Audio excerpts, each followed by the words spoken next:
This video is sponsored by Shilling. Everyone in the room had the same question: would it run? On the 12th of April 1937, Frank Whittle stood at the controls of his first engine. An engine that looked more like Victorian plumbing than the future of aircraft propulsion. It was an odd-looking contraption sitting there, its long jet pipe poking out through a window. It had taken Whittle years to get to this point.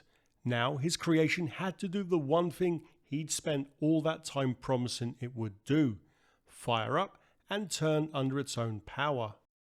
Up to that point, as far as anyone there knew, nobody had ever successfully run a turbojet engine. Whittle had staked his reputation on the idea that it would work. This was his one and only engine, and no money to build a second. Now the time had come, the moment of truth. He brought it up slowly to 1,000 revolutions on the starter motor, then opened a valve that sprayed a fine mist of fuel into the chamber, while cranking a magneto by hand to light it off the spark plug. A man with his eye on a little quartz window in the side of the engine's chamber watched for the flame to catch and gave a signal when it did. Whittle increased the speed to 3,000 RPM. Only then did he open the main fuel control and disconnect the starter motor. From there, the engine accelerated under its own power with nothing turning it but the gas going through the turbine. Everything seemed under control. The tachometer needle climbed steadily. The engine appeared to be holding. For a second or two, it looked as though he had done it. It had lit and was running on the first attempt. Years of work, 7-day weeks, endless setbacks. It had all been worth it. Then the engine let out a rising shriek like an air raid siren, and the revs began to climb on their own. He screwed the fuel control shut. It made no difference. The revs went on rising, and patches of the casing began to glow red. The engine was running away. Every engineer in the building bolted for cover. Whittle didn't move. He stood at the controls of a machine that might explode at any second, frozen to the spot, too frightened to run. The engine went on gaining speed until somewhere around 8,000 RPM, the acceleration died away, the revs fell back, and the machine came to a groaning halt. Whittle, all the time, had stood there by the engine, now ticking itself cool. In the following days it happened again and again, on run after run, and nobody knew why, and each time they ran the risk of the engine destroying itself. But the runaways were only one of the engine's many problems.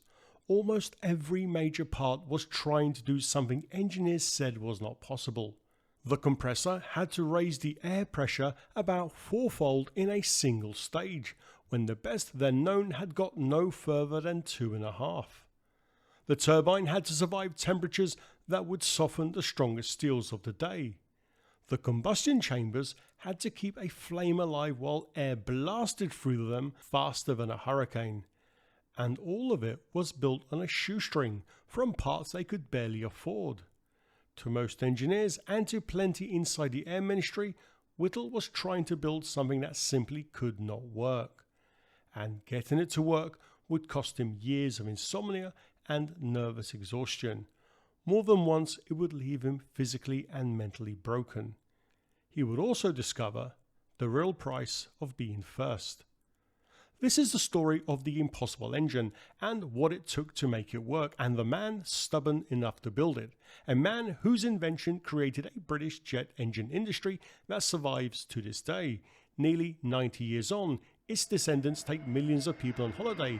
Speaking of which, summer's here, and for a lot of people that means holidays, city breaks and backpacking trips across Europe. In our house, it's my kids heading off travelling during their university summer break. And if you're a parent, you'll know exactly what I'm talking about when I say that keeping in touch is pretty important. You want to know they've arrived safely, that they're where they said they'll be, and that they can get hold of you if they need to. That's where today's sponsor Shilling comes in. Shilling is an eSIM service that keeps you connected in more than 200 destinations around the world without having to hunt for hotel or cafe Wi-Fi. or risk getting stung by eye-watering roaming charges from your home network. I've used Saily myself while travelling, and what I liked most was the convenience. Whether I was sitting on a beach, wandering around a museum, or driving through more remote areas in a hire car, I had a data connection when I needed it. No faffing about trying to find the nearest Wi-Fi hotspot, and no wondering what the bill would look like when I got home.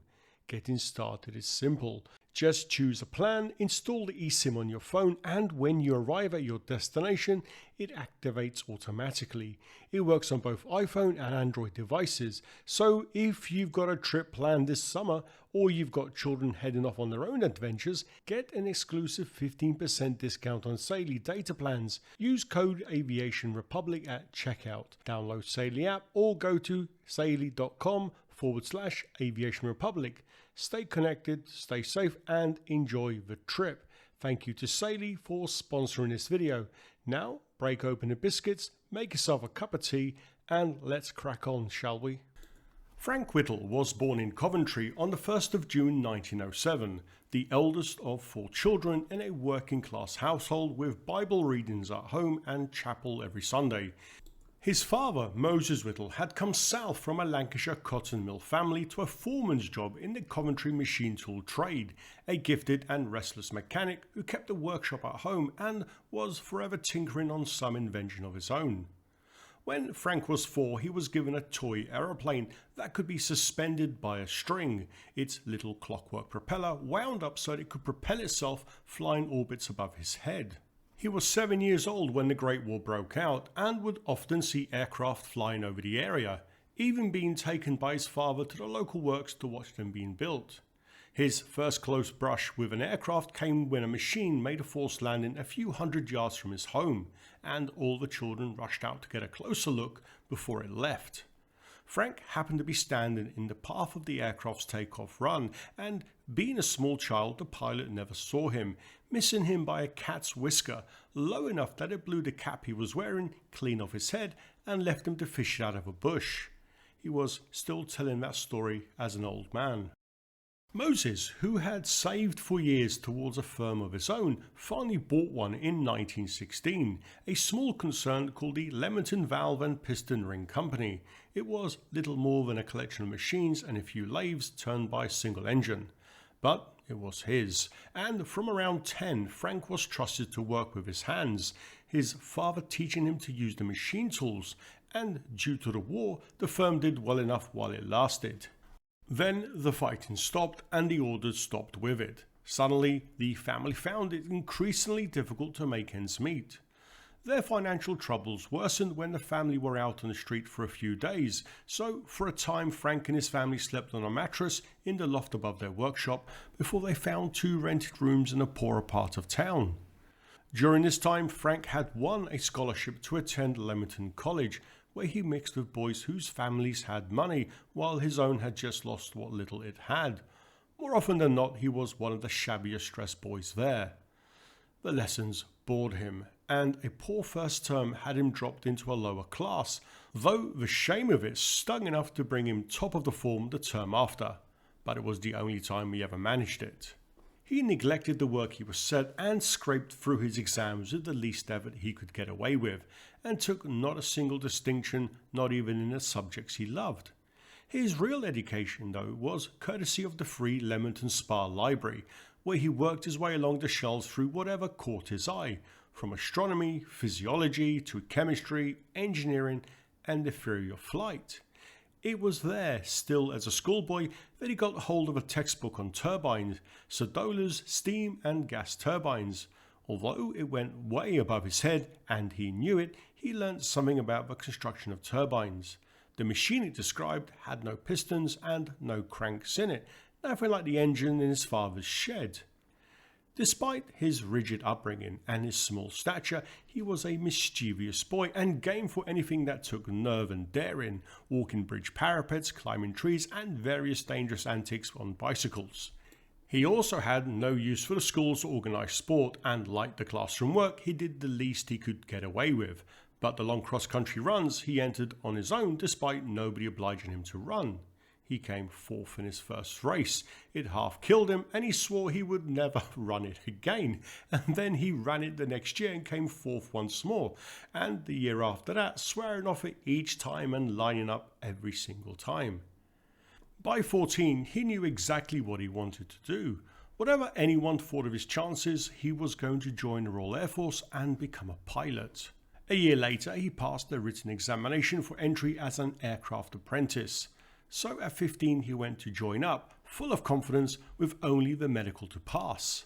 Unfortunately for him, the medical turned him down for being too small, barely 5 feet tall with a chest to match. Disappointed, while he was on his way out and looking despondent, a service policeman saw him and asked what the matter was. When he heard Frank's story, the policeman took him to see a friend of his, a physical training instructor, who also took pity on him and gave him a set of exercises and a diet sheet and told him to follow the instructions. He took him home and worked at them to the letter for 6 months until he had added 3 inches to his height and 3 to his chest. Once again, he applied for the medical and once again was rejected. It seemed that a no was always going to be a no. Not to be denied, he put in a fresh application as though it was his first, and fortunately for him, in the days before computer databases, nobody caught the ruse. He passed the written exam again and this time reported to Cranwell, where he passed the medical he had failed before and was at last accepted into the RAF. 364-365 Boy Whittle arrived at number 4 Apprentices Wing, RAF Cranwell, right at the bottom, as an aircraft apprentice to train as a fitter, a working class boy filing cast iron on the shop floor and drilling on the parade ground under old army NCOs who held that a man in the ranks was there to take orders and keep his mouth shut.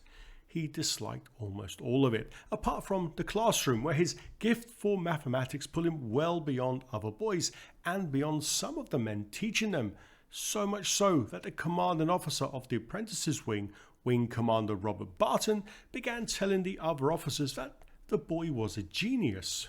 The thing that kept the misery off was the Model Aircraft Society, and he gave it every moment he could spare.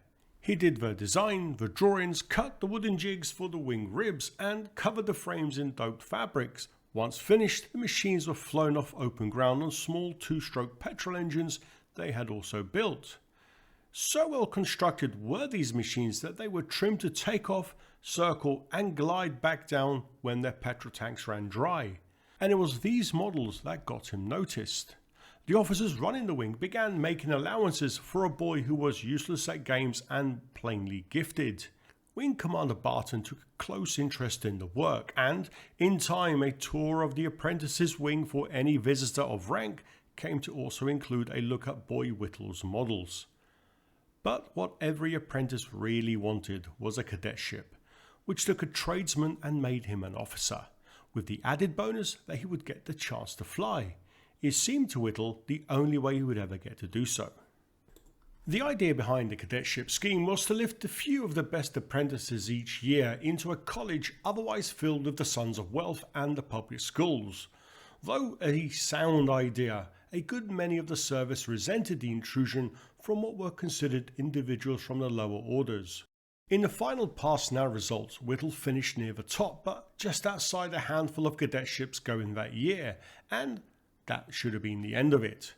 Not to allow Whittle to miss out on his opportunity, Barton fought to have his name added to the list, but other officers refused him, holding that the boy was undoubtedly clever enough but awkward with it, and certainly not the sort of chap they wanted as an officer. Besides, he'd won nothing on the sports field where it mattered. So Barton went over their heads, travelling down to London to pay the Air Ministry at Adastral House a visit to argue his case there, only to be turned down as well. And so, with nothing else to try, he walked in unannounced on the founder of the RAF himself, Hugh Trenchard, under whom he had served years before, and told him the service was about to throw away a mathematical genius. Trenchard heard him out and made his decision on the spot, and put the risk squarely on the man who came to ask. "All right, Barton, but if you've made a mistake with this young man, I'll never forgive you." Be that as it may, there was still the flying medical to pass, stiff enough that one of the other candidates failed it. Whittle got through, and the college place was his. And finally he got the thing he had wanted since he was a boy, which was to fly. And fly he did, going solo early in his second term, and quickly showed himself a pilot of real ability and a little bit of daring, being chosen on many occasions to demonstrate at air shows around the country, including the famous air show in Hendon, North London. In his final display as a cadet, he was in line for the prize for the best pilot of his term, and managed to lose it by getting himself disqualified for dangerous flying. And the cadetship also gave him one other thing too, though nobody could have known it then. Every cadet had to write a paper each term on a subject of his own choosing. Whittle had spent the first 3 on chemistry. For the last he wrote on the future of flight, and he called it, with no drama at all, Future Developments in Aircraft Design. 50 handwritten pages in a Royal Air Force notebook that survive today in a science museum in London. At 21 and barely 2 years out of an apprenticeship, in his paper he worked out from first principles why an aeroplane ought to one day fly faster and far higher than anything of his time. He was picturing something else nobody was. Aircraft crossing the oceans at 500 miles an hour and better, carrying their passengers in sealed cabins fed with warmed air and flying high above the weather. He was describing modern air travel the better part of 30 years early, and the man who marked it couldn't quite grasp what he was reading, though he could tell it was right, saying to Whittle, "I couldn't quite follow everything you have written, Whittle, but I can't find anything wrong with it," and he was awarded full marks. What it all came down to was height. The higher an aeroplane flew, the thinner the air around it, and the thinner the air, the less resistance there was to hold the machine back, so that the same aeroplane which struggled to reach 300 miles an hour at or near sea level could in theory reach twice that at 40,000 feet for no more effort. To fly fast, you flew high. The trouble was the propeller. The higher and faster you went, the worse it bit. At high altitudes, those which Whittle was proposing could barely find purchase in the thin air at all, and the piston engine behind it fared no better up there, starved of the air it needed to burn its fuel. So in his paper he turned to the gas turbine. But there he got stuck, because the turbine he could picture still turned a propeller, the one thing his own figures had just condemned, so he set the problem aside and admitted he had no answer to it yet. That was the summer of 1928. For a while he tried other ways around the propeller. He worked out a scheme with a fan buried in a fuselage, drawing air in at the front and driving out of a nozzle at the back as a jet, with additional fuel being burnt before expulsion from the nozzle. It was a jet aircraft in all but one respect.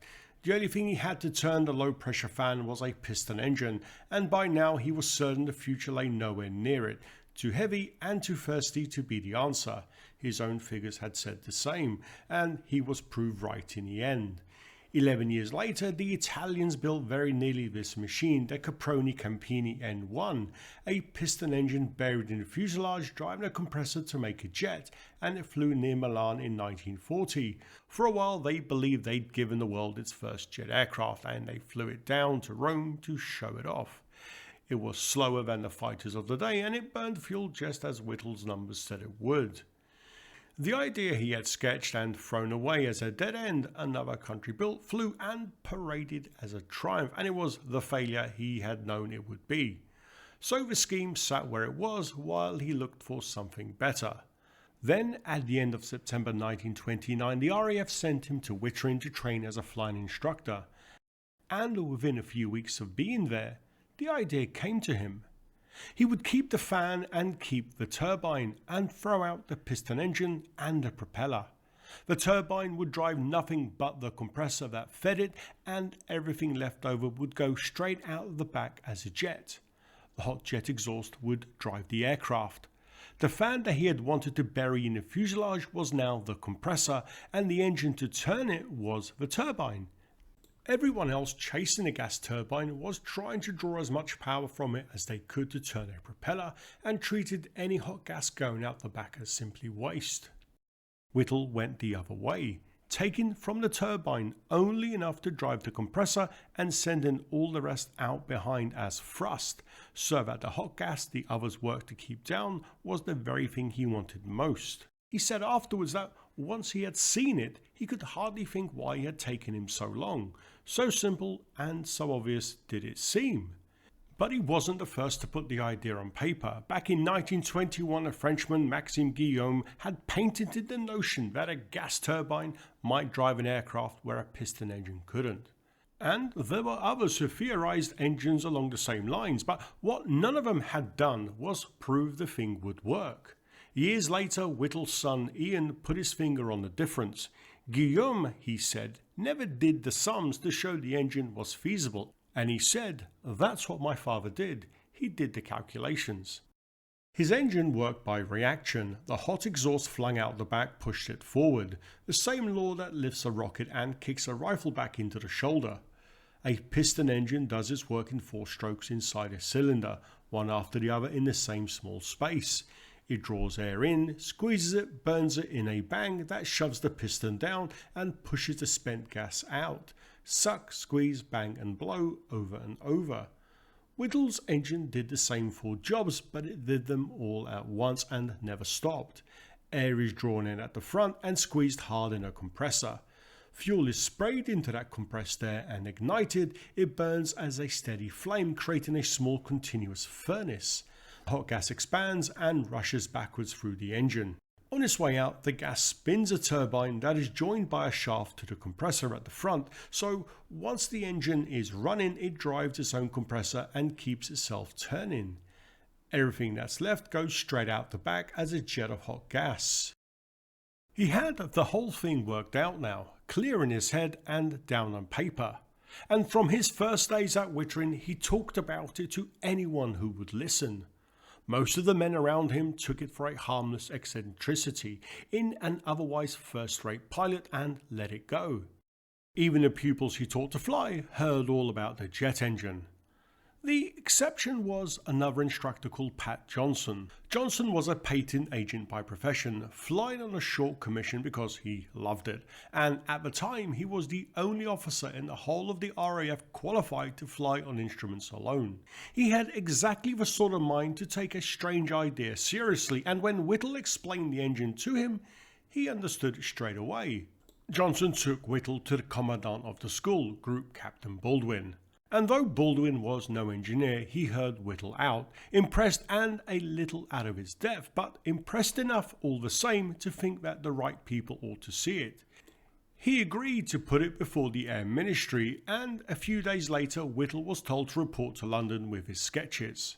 At the Ministry he was first sent to a technical officer named Tweedy, and Tweedy had done some homework.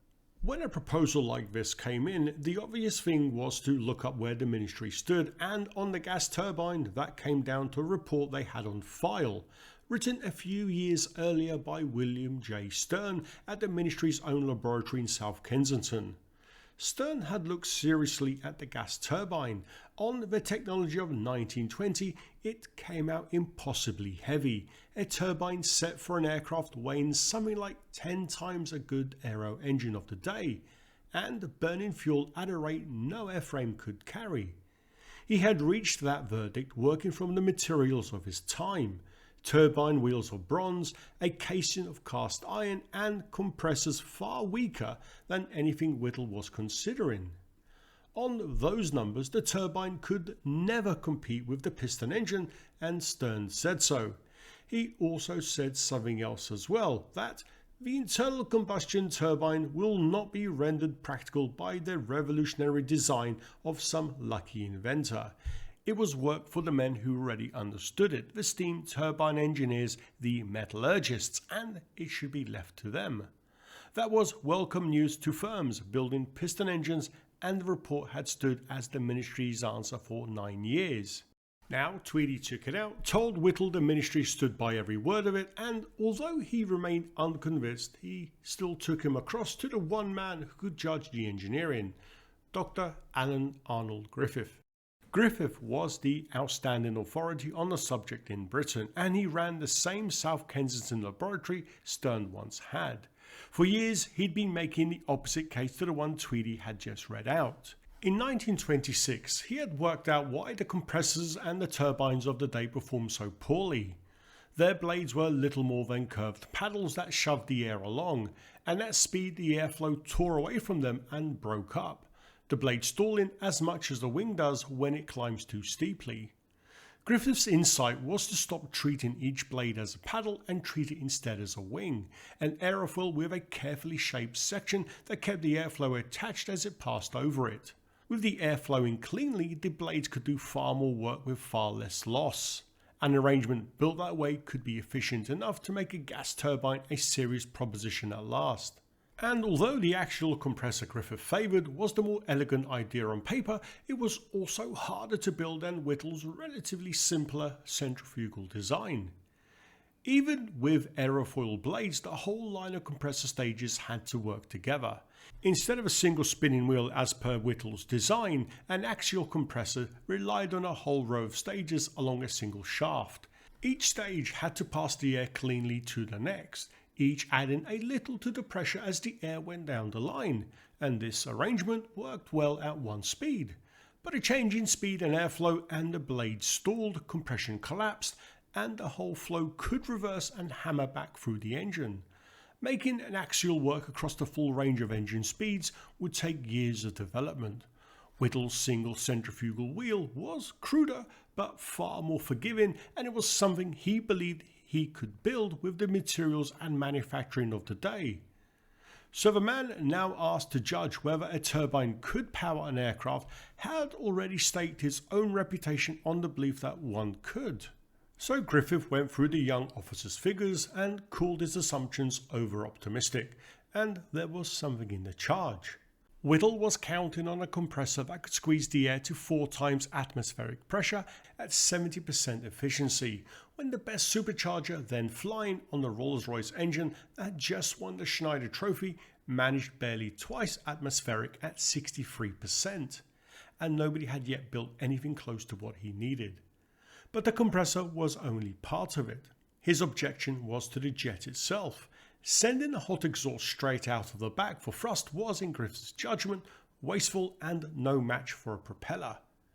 But he was also measuring the engine down low, where a jet burns a great deal of fuel. It was the one place Whittle had never meant his engine to operate. He had designed the engine for heightened speed, up where the air thins and the propeller gives out. Here the jet becomes the better engine by far, and Griffith should have understood that.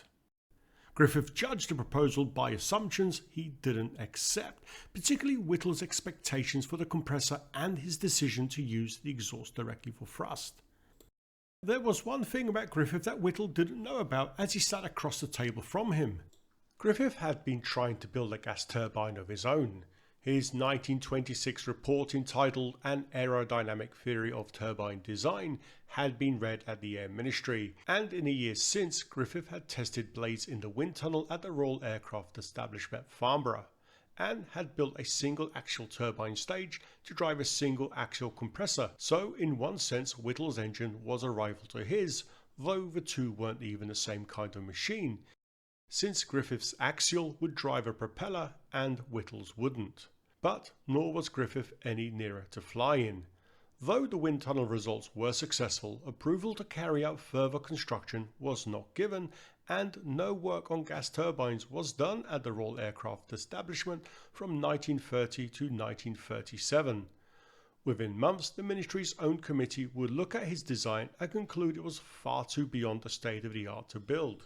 The letter that closed the matter for Whittle came a few days later, in which the Ministry laid out what Stern and Griffith had said, that a gas turbine could not be made to work, and in any event, no metal then existed that would stand the heat and the stresses inside such a machine. Why Griffith gave Whittle's proposal such short shrift has been argued over ever since. Historians have offered all manner of explanations as for why he dismissed Whittle's proposal so readily, ranging from a genuine conviction that the centrifugal approach was fundamentally flawed to institutional conservatism, professional rivalry, and even personal jealousy. The letter ended with a courtesy that suggestions from serving officers were always welcome. The courtesy cost them nothing, and it changed nothing at all. But the part about the metal was fair.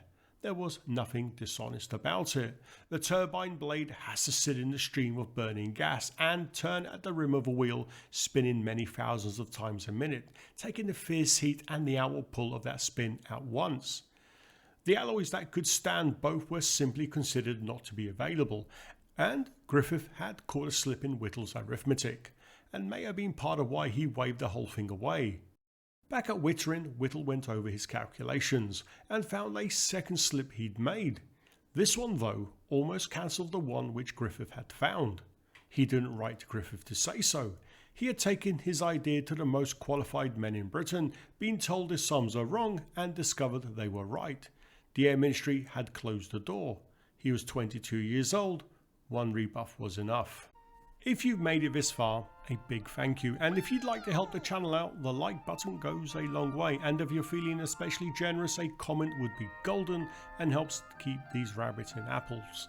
Now, back to the story. However, his friend Pat Johnson wasn't put off. A patent agent by trade, he talked Whittle into protecting the idea and offered to draft the papers himself while Whittle did the drawings. They submitted to the Patent Office on the 16th of January 1930, provisional specification numbered 347206. Under the rules of the Patent Office, all of the armed services were told of the application, so that any of them could throw a blanket of secrecy over it if they saw reason to. And Whittle hoped one of them would, partly because it would keep the engine hidden, and partly because it would mean the Ministry had taken an interest after all. None of them did, and the Air Council wrote back that there was no need to keep any of it secret, which left him caught in the bargain a patent always is. In return for protecting an idea, it makes you publish the whole of it, and the protection held good only in Britain. Years later, he said he'd done the one thing still open to him and drawn the patent to look as unpromising as he could manage, while still getting it past the examiner, in the hope that a reader abroad might glance at it and pass on. In October 1930, he flew with Johnson to Brooklands to put the engine in front of a man who might back it. The man heard him out and thought it sound, but it would need far more money than Whittle could ever raise, he said, and bigger backers than he himself could offer. A few weeks later, he got his hearing with British Thomson Houston, the great turbine makers at Rugby. Johnson's brother knew the chief engineer and was persuaded into arranging a meeting with Frederick Samuelson, the chief turbine engineer, and his deputy Richard Collingham. Whittle laid his sketches out in front of their turbine men.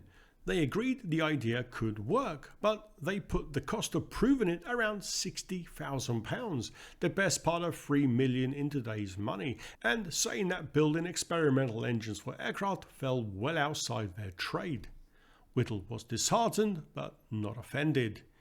He later said that, if anything, it now surprises me that they should have given such a patient hearing to a young man of 23 with no academic qualifications.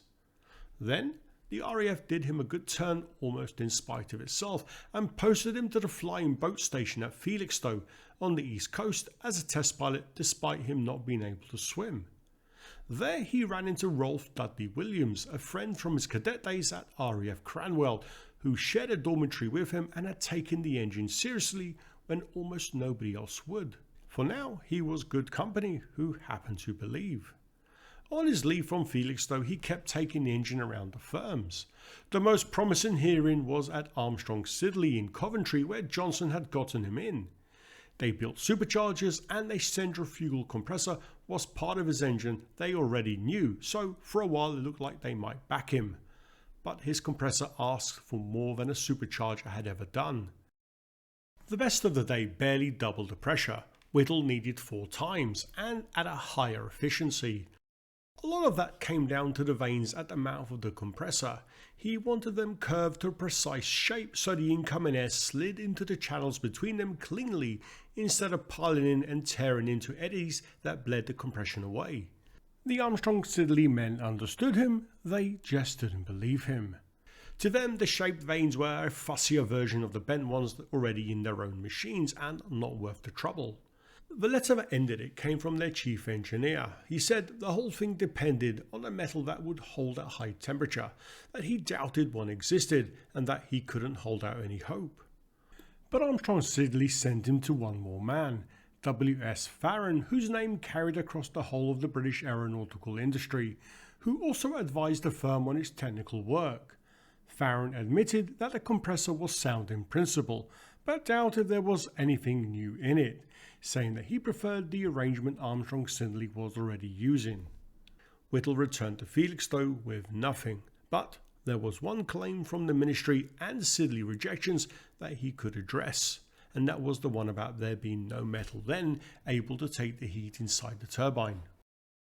At Felixstowe, Whittle had studied a Rolls-Royce R engine, the racing engine built for the Schneider Trophy, and his colleagues from the high-speed flight had told him its exhaust valves were made from new nickel-chromium steels, produced in Sheffield, that kept their strength in the heat. To him, they were a sign that metallurgy was moving his way. If an alloy could already hold in the exhaust valves of a racing engine the hottest worked metal in the hardest driven engines of the day, then metal could be made to hold in a gas turbine too, and he was sure Sheffield could do better once he told him what he needed. And he was right. And in 1931 it still changed nothing. The Armstrong-Siddeley letter ended it, and Whittle was left where he started. At this juncture, RAF rules and regulation came to Whittle's rescue. After 4 years' service, permanent officers were expected to attend specialist courses in either navigation, armament, signals or engineering.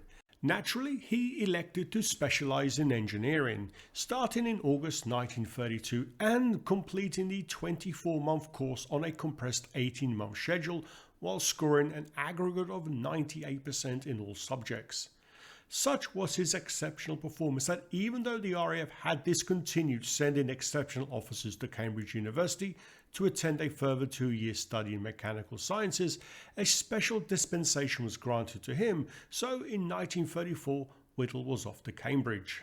But before he headed off to university, in January 1934 the patent fell due for renewal.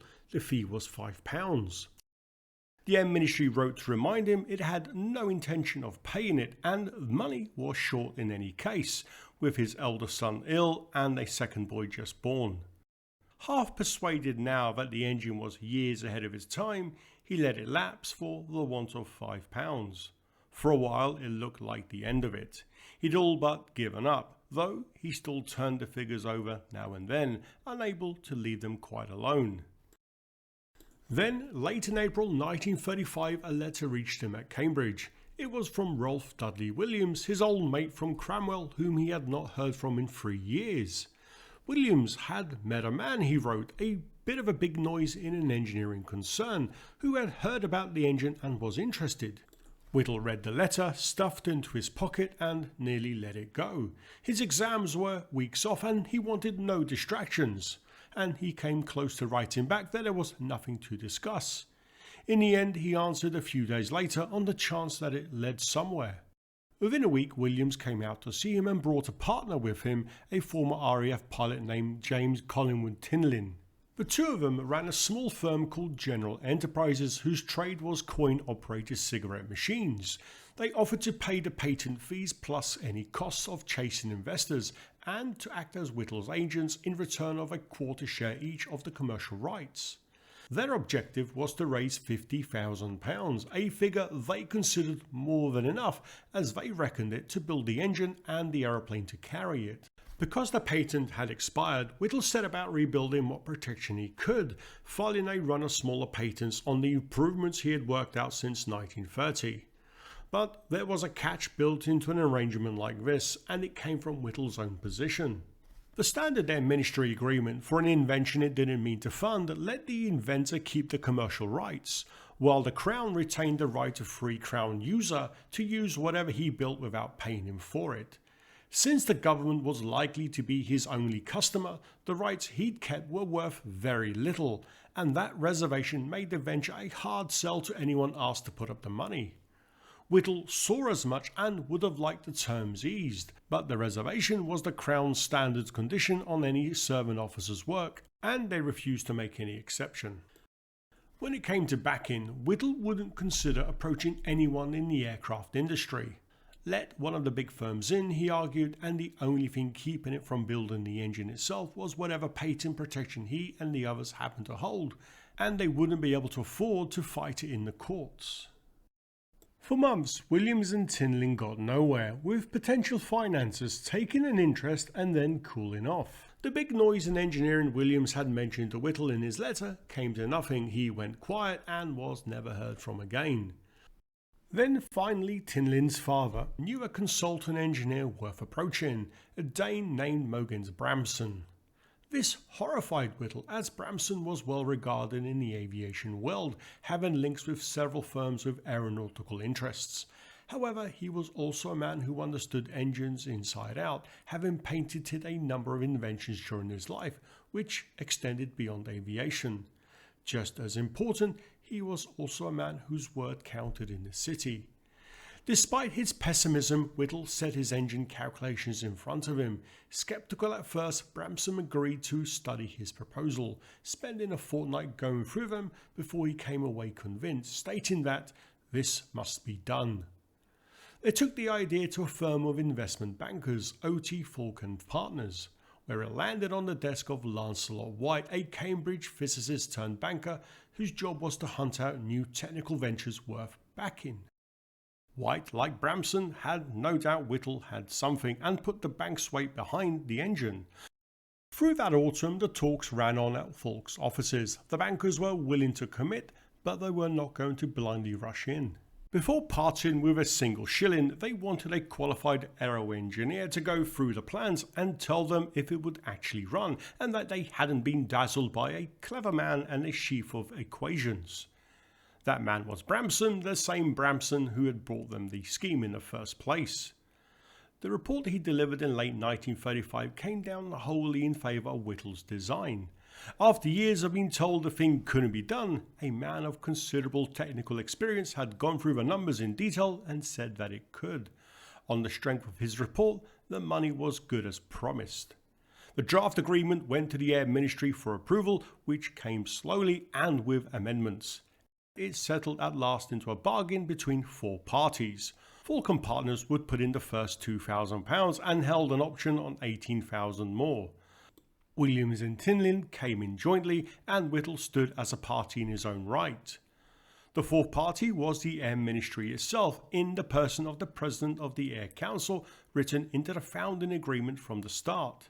The Ministry was there because of Whittle was.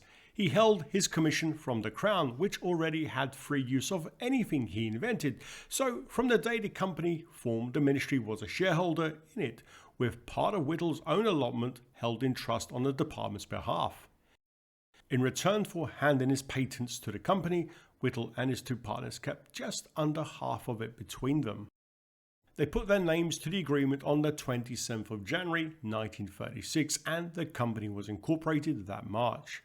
They called it Power Jets. The agreement let him serve as the company's chief engineer, unpaid, and it capped him at 6 hours a week.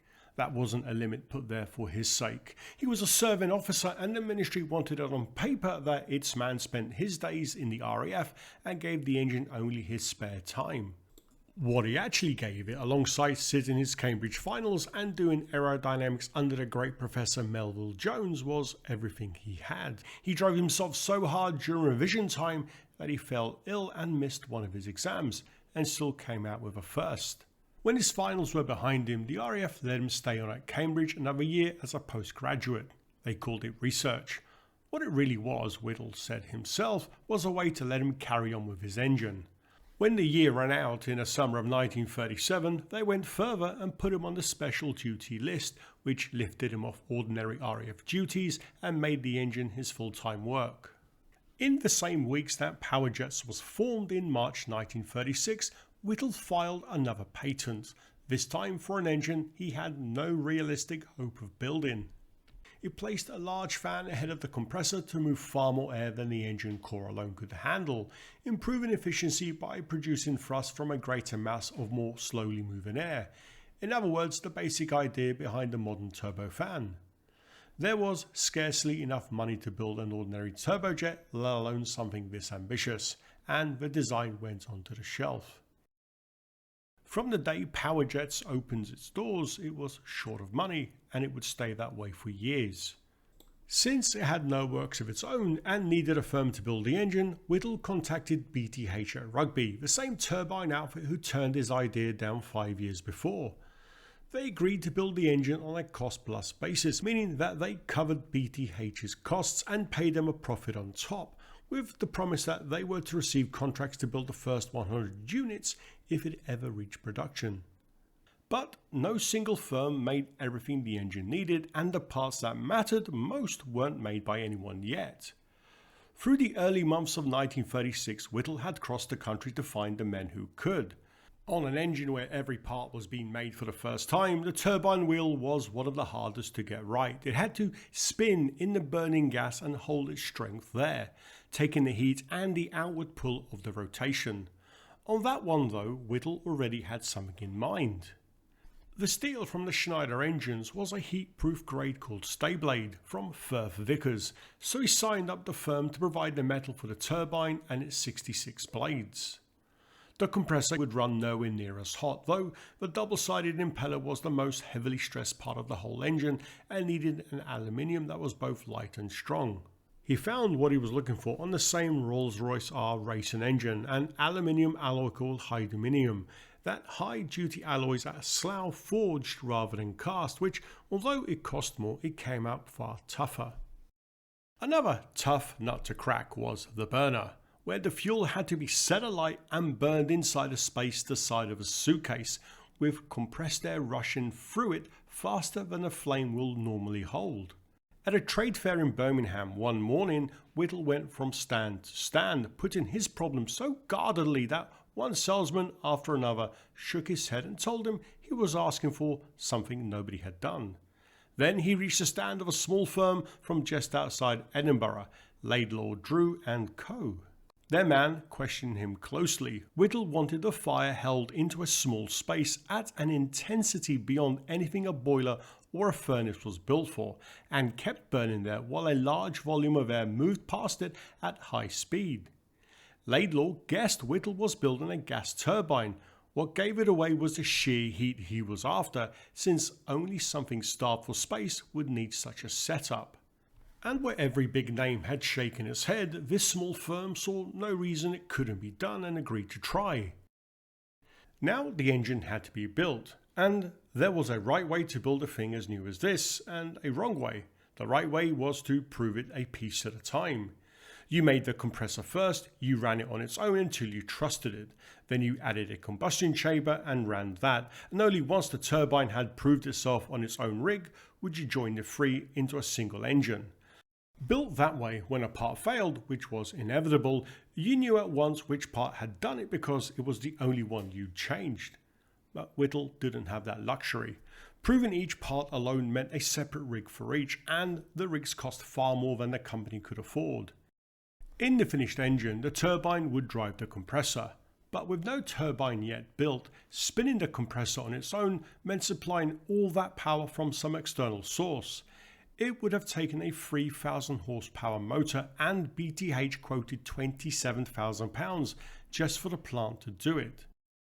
So Whittle took the only course his meagre funds permitted and built a whole engine in one go, every untried part of it together, and one day he would light it and find out all at once whether any of it worked. If it didn't, he'd be left with one dead machine full of smouldering parts and no real way to tell which one had failed, and no money to rebuild a second. Everything about the engine went way past what had been done before, and the one component that was to give him as much trouble as any other to design was the compressor, where he wanted the pressure ratio of about 4:1 out of a single wheel. The best supercharger then flying was a wheel about 10 inches across, its rim turning at close to the speed of sound, and it moved some 120 pounds of air a minute to a little over twice the pressure of the atmosphere. Whittle's wheel was 19 inches across, and it had to take in 1,500 pounds of air a minute, nearly 12 times as much, and pack it to more than 4 atmospheres, with the rim rotating faster than the speed of sound. Driving it alone took over 3,000 horsepower, and every bit of that had to come from the one small turbine on the far end of the shaft. By the time he came to build the engine, he'd pushed that figure higher still.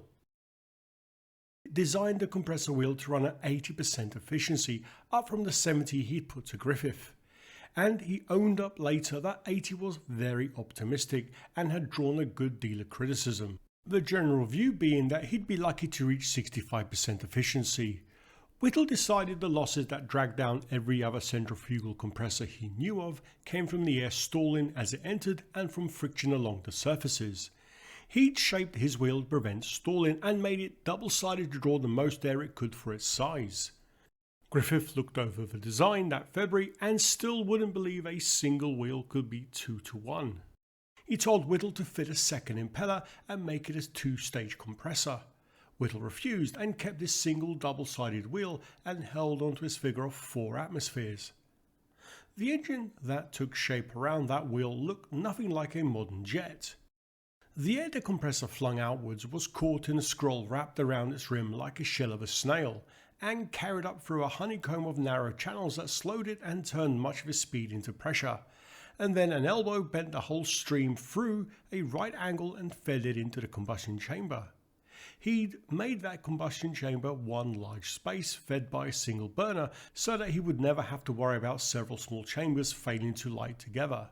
From it, the burnt gas ran out through a wide curving pipe into a second scroll, this one wrapped around the turbine and shaped to fling the gas onto the blades with a spin already on it. A conventional turbine would have used a ring of fixed guide vanes to aim the gas at the blades. Whittle left them out altogether, trusting a spiral scroll to do the job instead, an idea that he'd admit years later was not his finest. Behind the scroll sat the turbine, a single forged disc mounted at the end of the shaft, overhung past the last bearing so that no bearing had to sit in the exhaust blast behind it, with water jackets set close around it in the casing to draw the heat away. Every bend was there for a reason. Whittle was trying to solve problems one by one, not produce an elegant engine, and nothing about the engine ran in a straight line. The combustion chamber sat off the shaft center line, and the gas climbed and turned and doubled around to get from the compressor to the blades, so the finished machine had a look of a piece of Victorian plumbing more than an engine. It's no surprise that BTH's senior people still doubted that jet propulsion would ever work at all, and the fitters on the shop floor, kept in the dark about what they were building, guessed it was a flamethrower or a smoke generator, and few of them simply took the whole business for madness.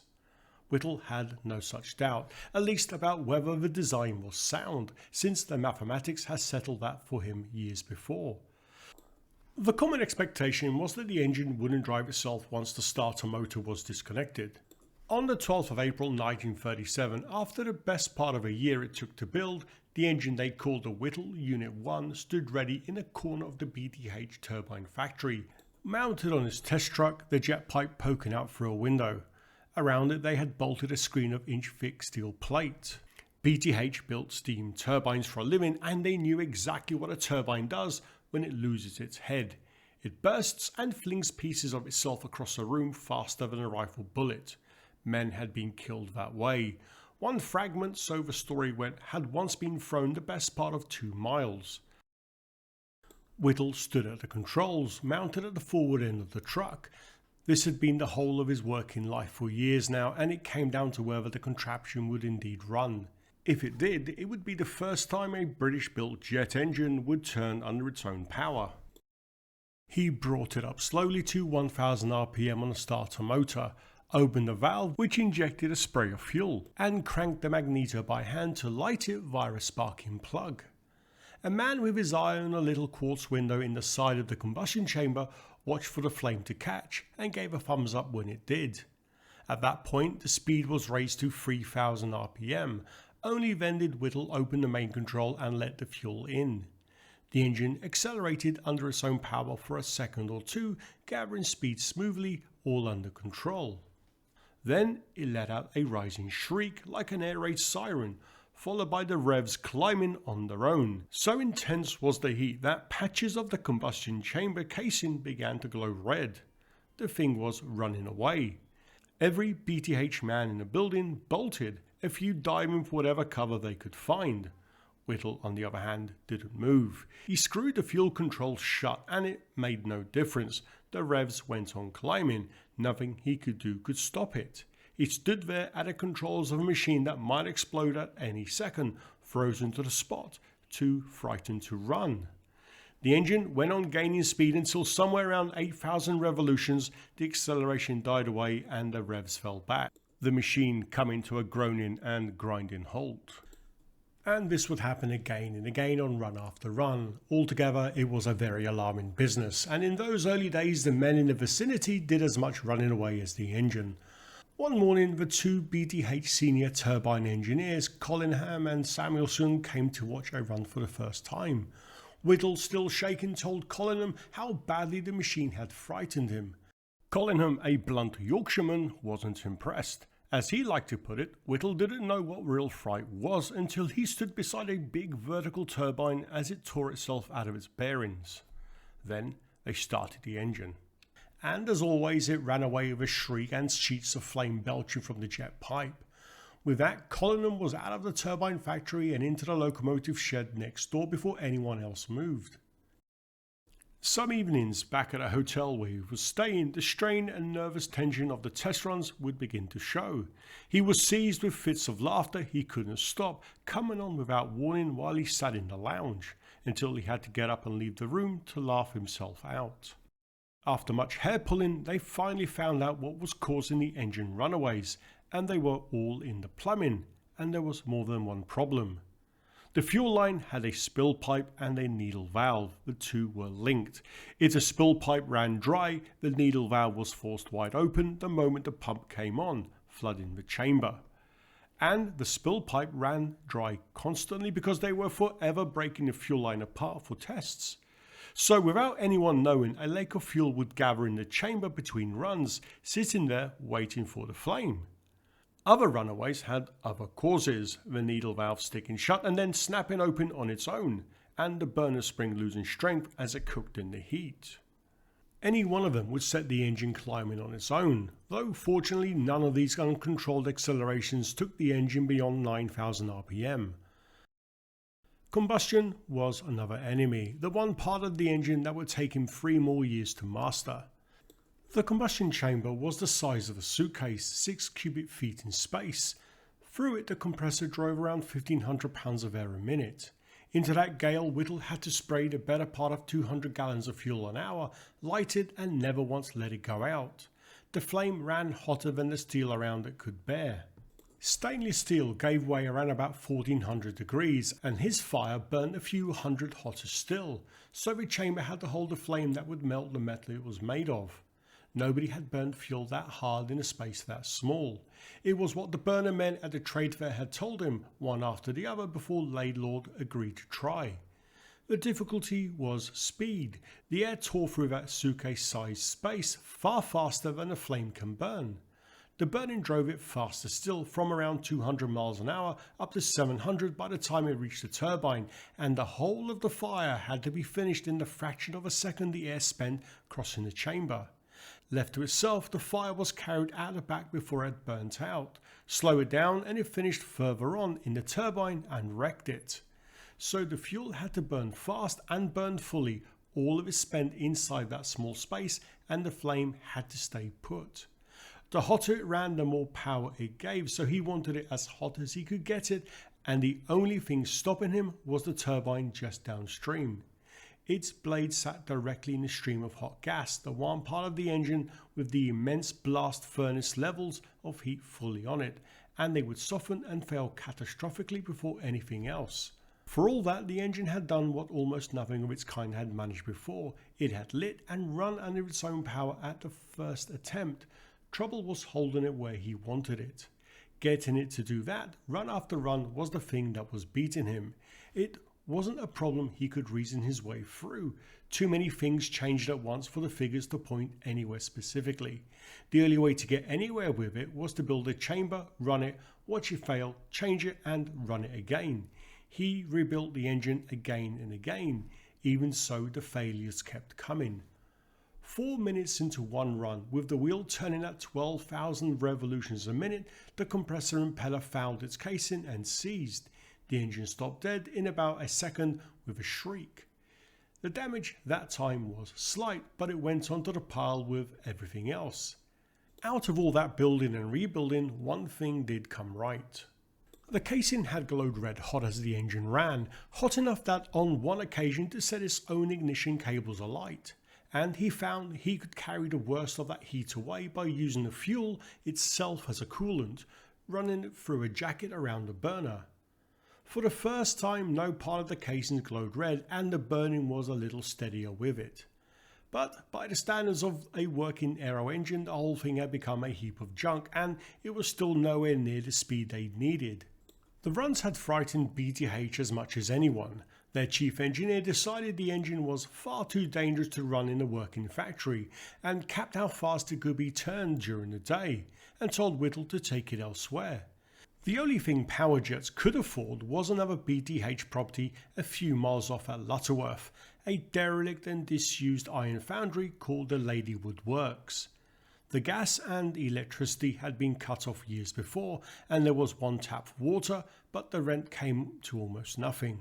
They painted a sign, "Power Jets Offices," nailed it to the wall, and the engine was carted off to live there. The works stood out among arable farms at the end of a private lane.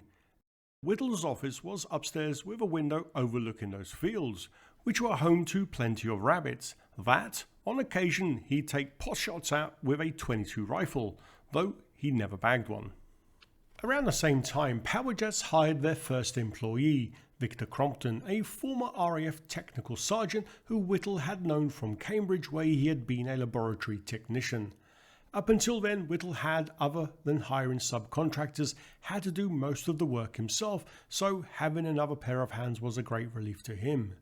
So, even with all the problems, the engine had run, the first centrifugal jet engine in Britain to do so, and still the men in Whitehall who could have helped still held back. The man the ministry trusted to judge these things was still Griffith, and when asked to look at the engine being built by Powerjets afresh, he was as cold as he had been in 1929. He weighed the work and damned it again. His verdict didn't though kill the project. What backing Powerjets had stayed with it, and the government's own axial engine, then just taking shape with the Royal Aircraft Establishment with Metropolitan Vickers, was left a poor relation, so far behind that in time some of Farnborough's best men were sent across to work on Whittle's. The man building that axial engine was Hayne Constant, Griffith's own prodigy at Farnborough, and the Royal Aircraft Establishment's own authority on the axial compressor. He favoured the axial as Griffith did, though he came to it with a more open mind. The Metrovic engine had yet to turn a single revolution. Whittle's, the one they asked Griffith to judge, had already run. Griffith had grasped something fundamental about compressor design years before, and he'd staked his work on the axial ever since. Whittle's genius lay in the fact that he'd taken the pieces that already existed, the compressor the supercharger men knew, the turbine the steam engineers knew, and stitched it all together into one engine, and set himself the combustion chamber problem none of them had cracked. Behind the coldness was the old prejudice about the compressor. To Griffith, the centrifugal wheel at the front of Whittle's engine was a crude thing, well enough suited to a supercharger and never to this.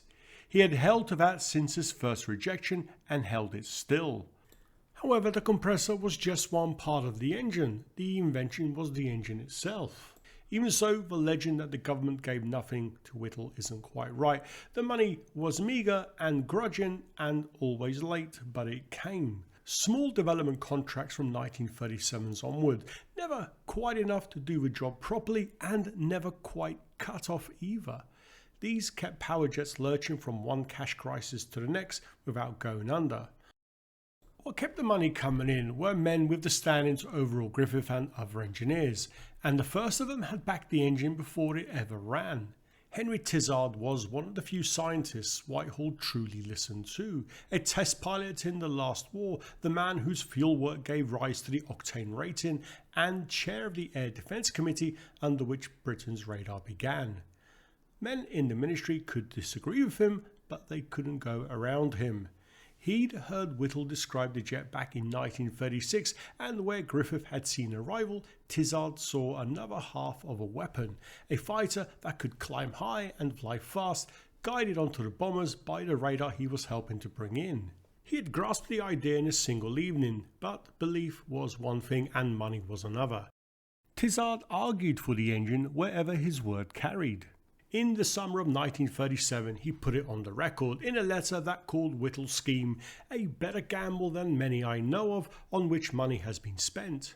Tizard though wanted the money to be found privately so that fewer people would know the work was going on at all. There was not going to be any private money. Falk & Partners had raised about £5,000 by then, some of it from friends of Whittle, Williams and Tinlin, and that was roughly what the engine had cost to that point. And it had run, but it was nowhere near the figures Whittle had promised. For Falk & Partners to take up the option meant finding $15,000 more. The bank spoke vaguely of a crisis in the city, and when the option deadline arrived on the 27th of July, they decided to let it go. Whittle thought it strange that they'd lost their nerve just as the Air Ministry was coming around. A few weeks previously, he had seen a copy of the Ministry's proposal for a research contract with £10,000 mentioned in it. Falk wrote to Powerjets that same day to say they would guarantee nothing further and lent the company £250 at 5% just to keep the doors open until the option expired. The Ministry's contract took months to settle and the arguing ran on into 1938. What it paid in the end was £1,000 for writing up the first test results and £900 towards the running that followed, £1,900 in all. The money came with a condition attached as well, and the terms had been agreed in principle before anyone at Powerjets fully appreciated what they meant. Any contract with the Air Ministry, however small, put the work it paid for onto the official secrets list. 8 years before, all three services had been asked whether the engine ought to be kept secret, and none of them had seen a reason for it, and the patent had gone out in full for anyone to read. Those £1,900 put it on the list. This meant that any investors who might have put money into it could no longer be told what they would be putting money into. And White's view at the bank was that raising capital had become almost impossible. By the end of June 1938, Powerjets had £1,200 in hand. Whittle had been running the engine with parts in it that ought to have been scrapped long ago. So it was finally decided that running the engine faster would need a major reconstruction, and the second engine was rebuilt to a new design, a thing that by modern standards looked very clumsy indeed. By the end of 1937, BTH at Rugby had been cutting his turbine blades for the best part of a year. A turbine is a wheel rimmed with blades spun by the hot gas that leaves the combustion chamber. Its whole purpose is to take some of the energy out of that gas and spend it turning the compressor at the other end of the same shaft, taking no more than it must, so what's left over blows out the back as the jet. There's next to no margin in it, and the engine only keeps turning if it extracts exactly enough shaft work to drive the compressor. Each blade that makes up the turbine is twisted along its length, and it has to be. The tip of the blade travels faster than the root because it sits further out on the wheel, so along its length the blade meets the gas at a changing angle. Only a blade twisted to match that change meets the gas cleanly from root to tip and takes the work it should. Building turbines was BTH's trade, and cutting that twist into the blade was supposed to be routine work. Naturally, Whittle had left the detail of the blades to the men who did it for a living. Then in December 1937, while the experimental engine was being rebuilt, Whittle discovered that the turbine blades of the engine, as tested between the previous April and August, had been incorrectly designed. The turbine blades have to meet the gas at exactly the right angle. Get that angle wrong and the pressure on the wheel changes in unexpected ways, pushing it backwards along the shaft into the thrust bearing. And the figures for the new blades were frightening. The calculations said the gas would ram the wheel backwards into the thrust bearing with many times the force the bearing had ever been designed to withstand. Whittle went through the figures with them. He and Collingham both said the same thing. No bearing could take a load like that. The new blades were impossible, keep the old ones. But the thing nagged at him. He spent days turning the figures over, checking them every way he could, yet they refused to reconcile. So he went back to his turbine theory from the beginning. And yet the two answers to one problem had landed impossibly far apart, when by their own working they should have been close. Something had to be badly wrong, and he couldn't understand why. So he went to the blade office and asked the men there one question. What allowance had they made for the way the gas pressure changed between the centre of the turbine and its outer edge? What pressure difference, they replied. BTH had assumed the gas left the turbine nozzle ring evenly, the same pressure and the same speed across the whole face of the turbine. It doesn't. Gas leaving a nozzle ring comes off turning, in a well, the way water turns as it empties from a bath. Engineers call it vortex flow. And in the well, as the water goes towards the centre, it goes downhill, the velocity increases as the pressure decreases. The pressure was never even across the wheel. It ran fast and at low pressure near the middle, slower and higher pressure out of the rim. A blade only meets the gas cleanly where its angle matches the flow. Change the flow along the blade and the twist has to change with it. BTH had twisted the blades already for the difference in speed between the root and tip, but the well called for more twist again, and that they had never put in. In a steam turbine, the absence of that additional twist had scarcely mattered. Their blades were short on large wheels, so the change from root to tip was small. Whittle's blades were long on a comparatively small wheel, where the well changed the flow far more dramatically. The approximation that had served steam turbines for years was useless to him. He put the well into his own figures and discovered that the blades needed twice the twist BTH had given them. To settle it, he had a rough nozzle ring beaten out of sheet metal and ran air through it from the combustion ring. The whole flow came off it turning together, one sheet of moving air. Some of the BTH men watched it and were immediately won over. The senior ones were a little more reluctant. But there was more proof than a jerry-rigged sheet metal setup that Whittle was right. One of BTH's own steam turbines, already in service with a customer, had been pushing on its own bearing in the opposite direction to everything their design predicted, and now the well explained exactly where the old theories couldn't explain it at all. BTH preferred to think something else was behind it. Later, when the evidence had piled too high to wave off, Samuelson had one of their steam turbines rebladed to test the thing for himself, and gave orders that it run on the days Whittle was out of the factory. He got his angles built into the engine, and they were right, and they stayed right. With the blades now cut to account for the well, the gas pushed on them the whole way up their length, and the wheel took the work it was built to take and passed it down the shaft to the compressor. Over the years that followed, the rest of the turbine trade came round to designing for the well as he had that December. But he couldn't patent the well. Gas turning as it leaves a nozzle is no more an invention than water turning as it leaves a bath, and no one can own the way a fluid moves. What power jets could protect and move to protect at once was the method, the way the blades had to be cut to suit the well. The improvement would have two consequences. First, Whittle's engine was more fuel efficient as well as more powerful as improvements continued. Second, Whittle created animosity between power jets and its BTH host. For them to be put right by a young newcomer on their own blades was hard enough, but when it came to the patent to BTH, it looked as though the newcomer meant to charge them for the correction of their own mistake, and that was the part they couldn't forgive.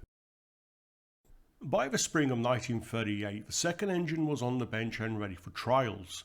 This new engine had dozens of changes, but the biggest was its shape, and that shape began with a simple problem, the problem of length. The fuel needed a long run to burn out completely before it reached the turbine, and on the first engine that had meant one long straight chamber which made for a long engine. But a long engine meant a long shaft between the compressor and turbine, and past a certain speed a long shaft would start whirling, bowing and thrashing like a skipping rope until it wrecked its own bearings. Whittle needed to shorten the engine, but if he simply cut the combustion chamber shorter, the turbine would end up sitting in a flame that it hadn't finished burning. So he did the obvious thing. He folded the flame path back on itself. He took the long chamber and doubled it up inside a short casing, so the fire got the run it needed while the engine stayed short, the shaft stayed short with it, and there was less length over which the hotter outer casing and the cooler shaft could expand at different rates. Follow a packet of air through it and the fold makes sense. The impeller flung it out into 10 curved pipes, the elephant trunks, that carried it back to a large cylindrical casing at the rear of the engine. There it turned into a single reverse flow combustion chamber where it met the fuel and burned. And instead of carrying on to the back as it had in the first engine, the burning gas now ran forward again to the turbine, driving the wheel from behind. The first engine had left the space ahead of the turbine empty. This time a ring of fixed nozzle vanes was fitted just ahead of the wheel. These were shaped to turn the gas coming forward and aim it onto the blades at the angle they were cut to meet. Then it turned one last time and left down the back, out through 10 jet pipes threaded through the same outer casing. Those 10 hot pipes ran the length of the casing through the annular space around the combustion tube, and Whittle hoped the exhaust would give up some of its heat on the way out, so that a little less fuel would be needed to reach the same temperature. By the time it escaped, the gas would make 2 complete changes of direction inside the engine. Initial testing began on 16th of April and continued for 2 weeks while Whittle and the engineers worked out the bugs in the system. On the 29th, the redesigned engine was run up to a modest 8,200 RPM for more than an hour. But it was brought to an abrupt end when a large cleaning rag Victor Crompton was using to mop up oil was whisked out of his hand and straight into the engine, and though Whittle shut down the instant he saw it, it did some damage before he could. Then, in May 1938, the turbine tore itself apart. It happened on the last of the second engine's 9 runs. The one time he'd pushed it to 13,000 revolutions a minute and held it there for half an hour with the burning gas pouring through the wheel. The blades ran in that gas white hot, and a blade whirling on the rim at that speed is flung outward under enormous centrifugal load, held on its arc only by the tension carried down through its route onto the wheel. This was the most stressed point, taking a whole outward pull of the blade, and it took the worst of the heat as well because the gas came off the chamber unevenly and the hottest of it landed on the roots.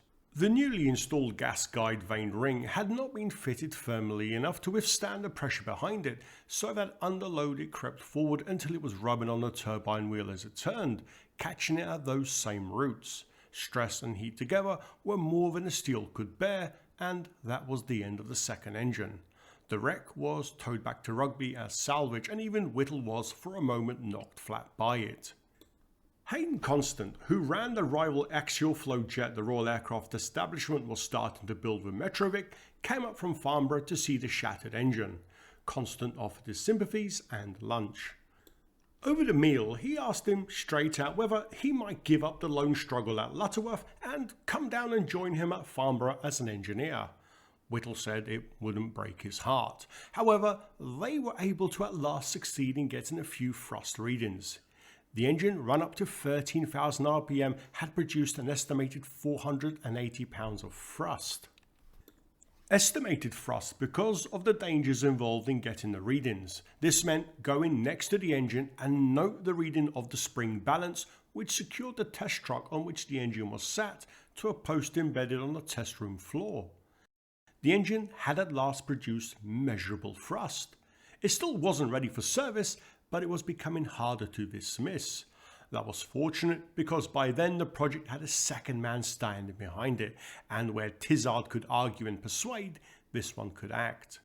Wilfred Freeman ran research and development for the RAF, and after spring of 1938 its production as well. He was in the chain of command rather than off to the side of it on a committee. Where Tizard convinced people, Freeman decided things. What he gave Whittle wasn't money, material or manpower, it was cover. In the autumn of 1938, cutting back a crowded list of aircraft projects and killing off design after design, he reached down and marked Whittle's engine to go on while others fell to the wayside.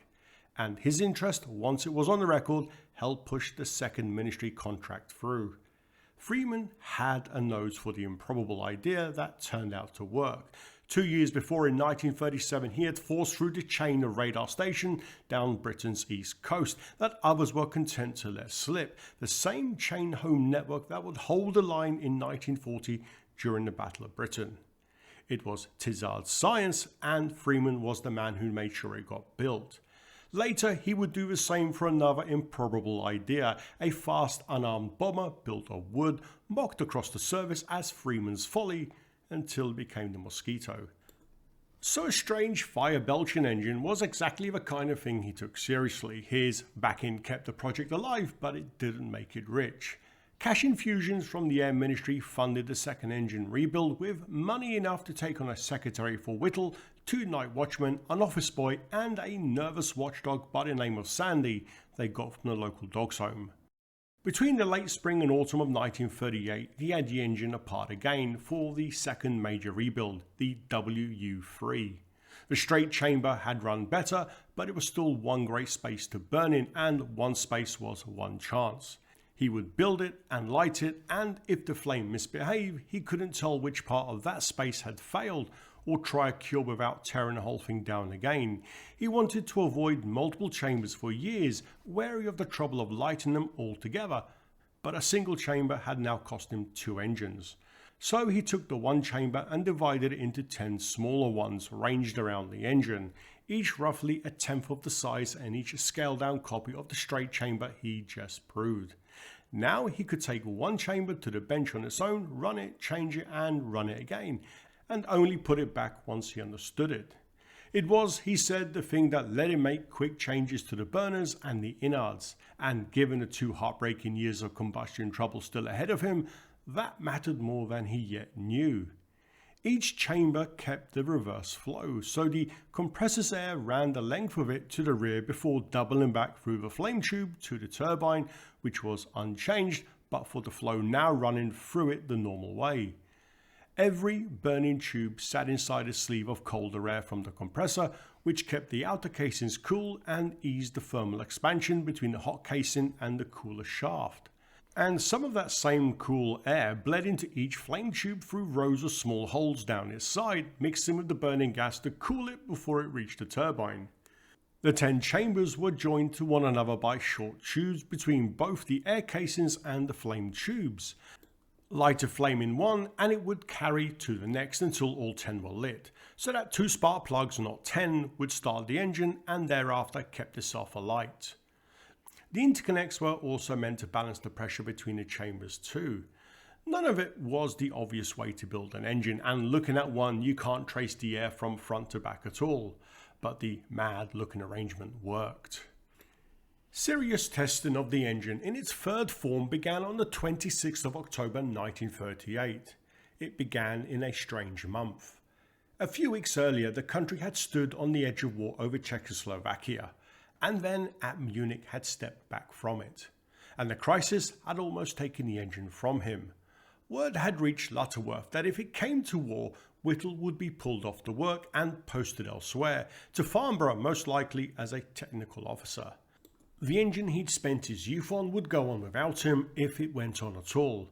What he did with that was characteristic. He didn't argue his own case or ask to be kept. He told White, the company's chairman, to make provision for the work to carry on even if he had to go. With this cloud hanging above his head, the testing continued, and still the flame in the combustion chambers wouldn't settle. A burner would run clean on the bench on its own and off the engine, lighting cleanly and burning steadily and doing everything asked of it, and then fail the moment it went into the engine. It went that way every time, and it would go on that way for years, and why it happened he couldn't yet see. The compressor was a different kind of animal, and one he couldn't grind his way out of. Once the whole engine was running, it fell short of the efficiency he designed for, and there it stayed. A centrifugal compressor is a single thing, the wheel and the ring that slows the air behind it and the casing that gathers it, all working or failing together with no taking it apart to test one against the next. He couldn't tell whether the fault lay in the shape he'd drawn or in the rough parts they could afford to build. The only way to know was to spin the compressor on its own and read what it truly did. And that meant a rig with a 3,000 horsepower motor to drive it. The one BTH had quoted him £27,000 to build and never had the money for. The wheel was the one part he couldn't change, not cheaply and not quickly. It was a single forging of light alloy, 19 inches across, and one of the costliest things on the whole engine, so there was never a spare on the shelf. To alter its shape at all meant ordering a fresh one and waiting for the best part of 2 months while it was forged and cut, and the engine would sit the whole time because nothing turned about it. So he worked on everything but the wheel. He recut the diffuser behind it and set curved vanes at the intake to coax the air around the corner and closed the clearances and chased the leaks that opened in the casing as it distorted, and every one of them helped a little, but none of it was enough. One time he took a cutter to the wheel itself, scalloping the blade tips to work the air harder at the rim, but ended up losing pressure rather than gaining it, and there was no way to put the metal back. So the compressor wheel he'd staked the engine on ran for years, and he had to leave it there and get on with it. Getting on with it meant the same weary routine. The engine was forever being torn down and built up between tests, and there was never the money to replace all he wanted replacing, so parts that should have been scrapped went back in and ran until they broke. And when they broke, bits of them went through the engine and chewed the blades on the way out. And where it ran didn't help matters much. In the corner of the derelict foundry at Ladywood, every time it was fired up, a fine rain of sand came down off the old roof and into the oil, and twice it wrecked a bearing. By now he'd been at it since 1936. The headaches had started that year, and the stomach trouble, and an ache in the ears that turned chronic. He was rarely off some treatment or another. The terror of the runs was the part that wouldn't leave.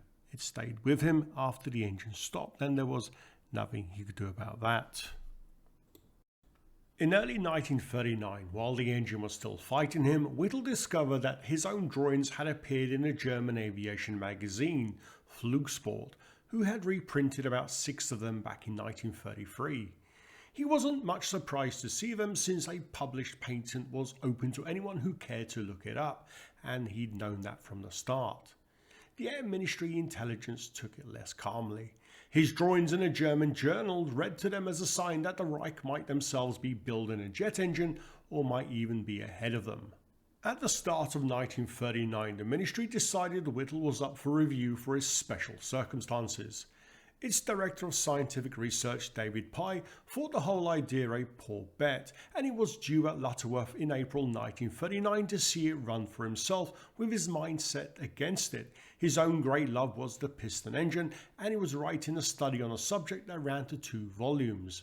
Whittle, in turn, concerned about Air Ministry support, pushed himself and the engine to its limit, running the engine up to 14,000 RPM that April, causing the impeller vanes to crack. This was both a blessing and a curse. It was a stay of execution, but one only put off for a couple of months. With the engine once patched up, testing began in the middle of June. Now, almost 10 years on from the patent, the engine that had once run wild was running longer and steadier than it ever had. On the 23rd of June, they reached 14,700 RPM, and the next day 15,700, and on the 26th they ran it up to 16,000, doing it again on the days that followed. On the 30th of June, David Pye was standing in the works. He'd come to settle 2 things: whether the engine was worth going on with, and whether the RAF should have Whittle back. Today he watched the engine run for 20 minutes and got up to 16,000 revolutions.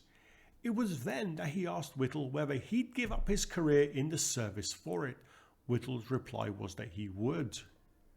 The engine and the answer together made a convert of him before he left the building. There and then, pacing the works, Pye threw his weight behind a proper flight engine and an aeroplane to carry it. He said the Ministry would buy the experimental engine outright to put money in Whittle's hands for the parts he kept having to replace.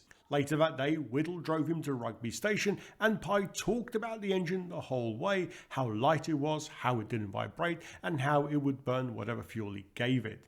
He was explaining it the way you would explain it to a doubter. Whittle said nothing, knowing that Pye was preaching to the man who was the first convert. Early the next month, the money came through from the ministry to buy the third engine, build a flight engine, the W1, off of it, as well as a contract to develop the W2, the next generation aircraft engine, larger and more powerful, with BTH to make the parts. The airplane contract went to Gloucester to build it to a specification the ministry numbered E28/39, the E4 experimental number 29, and ordered in 1939. But the ministry had left it very late. In that same week, Germany got a jet of its own into the air. On the 27th of August 1939, from a factory airfield on the Baltic coast, a small machine called the Heinkel 178 lifted off and flew for 6 minutes. It was the first jet flight in the world, and it beat Whittle's machine by the better part of 2 years. The engine that lifted it came from a young physicist named Hans von Ohain, working for the aircraft maker Ernst Heinkel, who had handed him the money and the workshops Whittle had spent 10 years begging for. And this is where the old argument starts. Von Ohain had filed a jet patent of his own in 1935, years behind Whittle, and he always held that he'd come to the idea on his own, out of his doctoral work in Göttingen, and the engine he had built could be argued it was not a straight copy of Whittle's. Against that, Whittle's patent had been sitting in the public record for 4 years before von Ohain filed his own, free for any engineer outside Britain to read, and Whittle himself never doubted that the Germans had done exactly that. And years later, in a filmed interview, von Ohain appeared to acknowledge that he had at least had the opportunity to read Whittle's patent before beginning his own work, though the exchange was cut before the program was broadcast. This subject has been picked over for decades, and I'll leave it there, but let me know in the comments what you think. Nevertheless, the Germans flew first. The patent had guarded it at home and nothing beyond, and abroad the drawing was there for anyone to read and build from, and somebody had. While Whittle had started the race alone years before any of them, he had come second. He didn't know it then, since the flight was kept secret, and he wouldn't learn for years that another machine had flown before his own. Days later, after the first flight, Germans invaded Poland. Now slowly, very slowly, in the tangle of bureaucracy, the men who mattered were coming around. 2 years before, Freeman had brought in an air vice marshal named Arthur Tedder to run research and development under him. Tedder knew Rolls-Royce and Bristol engine shops, and what a firm that built aero engines was supposed to look like. Pye, who answered to Tedder, had gone back to London, converted in June, and for 7 months after that, nobody from the ministry thought it was worth the journey. Tizard had argued for the engine since 1936, always from a distance, and he had Freeman's and Tedder's ear, but no authority to make either of them move. So on the 24th of January 1940, he drove up to Lutterworth to see it for himself and watch the clean run. He told Whittle that a demonstration which doesn't break down in his presence is a production job. He said they were much further on than the combustion trouble he'd been led to expect, and that if the engine had been his own work, he'd been proud of it. Whittle told him what he needed next, which was more test equipment, and he asked for Tizard's backing to do the development manufacturing at Lutterworth himself. He'd been unhappy with BTH for a number of reasons. For one, he didn't believe they understood the complications of adapting the turbine for aeronautical applications. They also didn't have to be concerned about weight restrictions, nor did they possess the precision tools for manufacturing complicated impellers and turbines. Whittle therefore had been hunting for a firm he could subcontract to build him for him, and what he wanted was one with real experience behind it. Armstrong Siddeley had come up again, the same firm that had turned him down in 1931. He talked to them, then let it drop because he'd been afraid for years that a firm that size would take the whole thing from him. Then James Tinlin's wife, through an old school friend, managed to get Whittle a meeting with Maurice Wilkes, the chief engineer at Rover. Rover built good cars, and more importantly, it was adept at aircraft engine technology, as it was already building Bristol engines under the Shadow Factory scheme, so it had the plant and the men. Whittle, Rolf Dudley Williams and James Tinling met him on the 27th of January, where Whittle put it to him that Powerjets should place its contracts with Rover. Wilkes ran the engineering and couldn't settle anything on his own, so he said that he'd put it to his brother Spencer, who ran the company, and that Spencer would likely be willing but might want a share of power jets into the bargain. 5 days after Tizard's visit, Arthur Tedder got to Lutterworth on the 29th and found the engine where it had always sat, in the corner of what looked like to be a derrick garage. For a moment the journey must have looked wasted. Then they started it, and all doubt was gone. He stood and watched it run in the dark, the combustion chambers lit from within and the exhaust burning bright blue behind the engine. Whittle asked him for the same thing he'd asked Tizards 5 days earlier, the rigs that would let him test the compressor and the turbine on their own. Tedder thought apparatus like that would take so long to build and install that it would be no use to the war. Then he went home and wrote to Whittle to say that he'd been glad to see the engine running, and that having seen it he felt it was up to him to do all he could to help move it forward, and he meant it. So the men who'd come to see the engine had gone away believers. Between them, Tizard, Pye and Tedder set out to have the jet marked down as a potential war winner, with the priority that came with it, and pushed it at full speed in the hope that it might be useful in the war. For the first time since 1929, the men who could move it were no longer asking whether the jet should be built. The question was now how quickly. The yes he'd waited 10 years to come came with a cost he couldn't yet see. The same success that won him the yes put the engine under the cold eye of the officials who ran the engine production for the RAF, who'd never had time for it. While it was a curiosity running in a Midland shed, they'd been glad to leave it alone. A weapon that might win the war was another thing entirely. To them it had become too important to leave where it was, in the hands of Whittle and his small band. The jet would be built, the only thing to settle was who would build it. Whittle went over to the Rover Works in the last days of January 1940, and this time both brothers were there. He told them what the development would need: full-scale compressor rigs and more test houses, and about £150,000 to do it properly. Power jets had shares still unissued that came to a quarter of the company, and Whittle put it to the brothers that holding that size was worth £270,000. Spencer Wilkes was taken aback at the figure and said Rover would want a large hand in the building of it, and that so big a sum would be hard to find. Spencer Wilkes said he'd want a word with a certain man at the ministry first. Whittle agreed to it and suggested he speak to Tizard and Tedder while he was at it. George Bullman was the Air Ministry's man for engines, development and production both, and he answered to Tedder. He joined the War Office in 1915, a young engineer sent around the factories to inspect what they were turning out, and he spent a part of that war in France alongside the squadrons, close enough to know what a bad engine cost the men who flew with them. Through the lean years he'd husbanded what little money there was for engines and spent it on the firms he judged really competent, Rolls-Royce, Bristol and Napier, to keep them in the military business at all. He called the work midwifery, and he took it for something near a sacred duty. A hand-built engine kept alive by one servant officer and a handful of staff in a corner of someone else's factory was not what he meant by a firm. Wilkes rang George Bullman the same day Whittle had left, and Bullman moved fast. He wrote to Spencer Wilkes in the first week of February. Power jets needed no more workshops, the letter said, and the backers it already had would have no difficulty finding whatever else it wanted, and there was no useful purpose in Maurice Wilkes going up to Lutterworth to see the engine, and Rover would do well to tread warily. In effect, he was telling Rover to cease and desist talks with Whittle. Wilkes read the letter down the telephone to Whittle, and the talks with Rover went on regardless, and each time Whittle improved his offer, the brothers asked for more, making him wonder what they were really after. And inside the ministry, word of what was being arranged had started to get about. On the 16th of February, after a conference at Farnborough, Whittle sat down to lunch with W.S. Farron.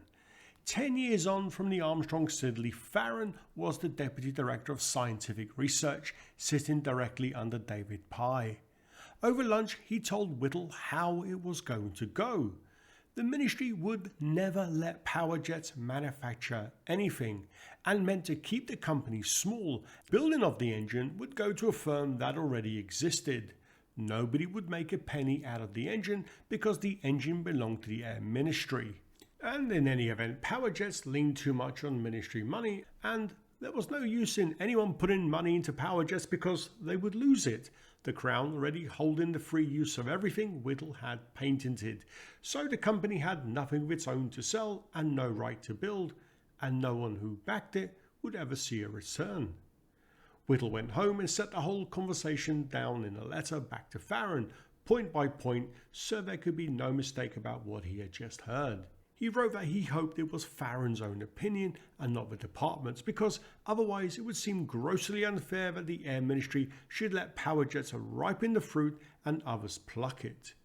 He wrote that power jets was almost as much his own creation as the engine was, and that it was in a sense his only command as an RAF officer, and that he thought an existing firm would sooner kill the engine than get on with building it. He finished by telling Farron that the wolves were gathering around the door, and that he had a very depressing feeling Farron's sympathies lay with the wolves. Then he sent a copy of the whole thing to Tedder. Tedder wrote back that Farron had no business discussing the company's finances, that he disliked wolves as much as Whittle did, and that Whittle could be assured his own sympathies did not lie with them. On the 22nd of February, Whittle sat through an uncomfortable meeting at BTH. They knew power jets had been looking for someone else to build the engine, and they resented it. They said they'd do no more work on it until the ministry settled where the orders were going. The ministry, for their part, leaned on them to get the work started again. Nothing between BTH and Whittle was cordial after that.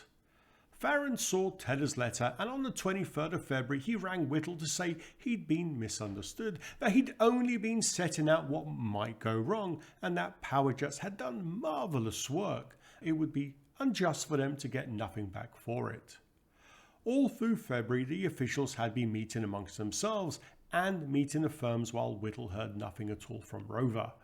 The ministry men judged that British Thomson Houston was well up to the job, but settled that a motor manufacturer would suit the production lines better. In any event, Rover had been in the shadow factory scheme since 1937, building Bristol's Hercules and Pegasus engines, in a plant the Air Ministry had paid to equip to Bristol's drawings under Bristol's designers. They went to the Wilks brothers and asked whether Rover could be ready to build the engine for the ministry directly, no longer under Power Jets as its subcontractor, but over it as the ministry's own contractor, and the brothers said they could. Tedder put it to Whittle on the 26th of March, with the Wilks brothers sitting there in the room. Tedder, the same man who stood at Lutterworth 2 months before and promised to do all he could, and the same Tedder who'd written 5 weeks before that his sympathies didn't lie with the wolves. The work had to go at the greatest possible speed, Tedder said, because there was a real chance of having engines in production while the war could still use them. As such, the development contract would go straight to Rover, and Power Jets wouldn't be allowed to make so much as a part of them. What they got was a contract for 3 experimental engines of their own. The terms were set out by Tweedy, the technical officer who'd read Whittle the ministry's dismissal 10 years before. Rover would be working for the Crown, and the Crown already held free use of everything Whittle had patented, so there was nothing Power Jets could charge anyone for. He was a serving officer, and the uniform he schemed his way into as a boy was now what let them take his engine and owe him nothing. Spencer Wilks of Rover said aloud what everyone could see, that the ministry held every card. Tedder agreed, pointed to Whittle, and added they held the Joker too. By one account, Wilks, the man being handed the prize, thought the arrangement morally unfair. On the 31st of March, 5 days after Tedder handed Rover the contracts, Whittle met at Spencer Wilks' house to settle a shareholding, still trying to sell Rover a stake in a company that now had nothing left to sell them. He was now asking for £50,000, down from 270. Whittle told them every penny of the 50,000 would go on developing the engine, and that Rover would have much of the benefit of that money as shareholders, and that a fair part of it would come back to them anyway as subcontract work. Rover turned it down flat. Powerjet's assets were worthless, they said. The balance sheet was poor, the work was still a gamble, and the company hadn't achieved much after all. They doubted it could carry on, and in any case, the ministry might post Whittle elsewhere tomorrow. On the 12th of April, the ministry summoned Whittle and White, the company's chairman, back to hear the rest. The British Thomson Houston Company would have direct contracts too. Settled at a meeting Powerjets had never been asked to attend. They only heard about that the first time that day. Powerjets would hand over every drawing and every scrap of what it knew, and it would be kept on as a research organisation, nothing more. And the 3 experimental engines they'd been promised 17 days before were taken back. And anything past the engine already on the drawing boards would be contracted straight to the 2 firms. The company which had built the first kerosene-fueled self-sustaining jet engine in the world to run was marginalized as a research and development facility with some say in the manufacturing process. The work had suddenly become worth fighting over, and the prize was more than just the little aeroplane Gloucester was building. The real prize was the aircraft which would come after, and despite the Gloucester experimental jet not having yet flown, an order for a fighter went out anyway. Gloucester were told to get to work drawing up a twin-engine machine to carry 2 of the larger and more powerful W2 units and get ready to produce it as well. They would call it the Meteor. That was the prize Rover had been handed, and the opportunity to build thousands of engines, and from that moment the clock was running. Get the engine right, and Britain might have jet fighters in the air while the war still hung in the balance. Every month lost to the fighting over who owned the engine was a month the fighter sat on the ground. On the 10th of May 1940, Whittle went to see Tedder and Freeman. Freeman, who had been back in the jet from his desk since 1938, was meeting Whittle for the first time. He told Whittle he ought to be taking a broader view of the work and that he was too deep in the detail of it. Whittle answered that there were design points he couldn't hand to anyone else yet, and that if they wanted him taking a broader view, they could make him chief engineer over the whole job. Neither Freeman nor Tedder would answer that. Freeman asked Tedder, with Whittle sitting there, whether the man was difficult to get along with. Tedder smiled and said he could be, now and then. Back at Lutterworth, combustion was still the one thing Whittle couldn't beat, and the argument over how to beat it had divided his own camp for years. The burner men wanted the fuel atomized, broken into a fine spray and fired straight in. Laidlaw had argued for it from the day he first built Whittle a combustion chamber, and in January 1938 a Shell engineer named Isaac Lubbock showed Whittle an atomizer that gave a finer spray and a hotter flame. Whittle overruled them both. His way was to turn the kerosene to gas before it ever reached a flame. The problem they faced was one of time and distance. Air from the impeller tore through the combustion chamber in a fraction of a second, and in that fraction the fuel had to catch, burn away completely, and leave cool enough not to wreck the turbine at the far end. Kerosene arrives as a liquid, and a liquid won't burn efficiently. Fired in as raw fuel, it had to first boil to a vapour before the flame would take it, and in the time there was, it could scarcely do so. Turned to a gas first, it would light almost immediately. Whittle took the idea from the primer's stove, which runs its fuel through a tube set in its own flame, so the paraffin boils to a vapour before it reaches the burner and burns hot and clean. He did the same with the kerosene, boiling it to gas in tubes that ran through the heat of the combustion chamber, so it reached the flame ready to catch, with no droplet left to vaporize. The catch was starting it. A cold vaporizer makes no vapour, and a spray needs no heat to catch. So the only way to start the engine was to light a spray jet and let its flame warm the tubes through, the same spray he had overruled. He held that line for years, and he was wrong. To vaporize the fuel, he had to keep the tubes hot, and the only heat he had was the flame they ran through. So they ran hot everywhere and in the worst places, far hotter than the vaporizing process needed. Kerosene is made of hydrocarbons. Every molecule is a chain of carbon atoms hung with hydrogen. Heat it correctly and it turns from liquid to vapor with the chain still whole. Heat it far past that and the chains begin to break up into fragments of carbon, and that process is called cracking. With no air in the tube, none of those carbon fragments can burn there, and some are left behind on the wall as hard black coke. The coke thickened run by run, narrowing the tubes and choking the nozzles they fed. And where the tube sat closest to the flame, they warped and burnt right out. The air came into the chamber unevenly, so the gas left it hotter on one side than the other. One part of the turbine ran hotter than the rest, driving more heat onto the blades whose roots were already carrying the greatest loads. The answer always seemed to be just around the corner, and he was slow to see how big the problem was. The trouble was that reason didn't get him far, because there were too many things that could go wrong at once. There was the vaporizer, and the flame tube, and the baffles that turned the air, and the nozzles and the way they sprayed. Any one of them might be at fault.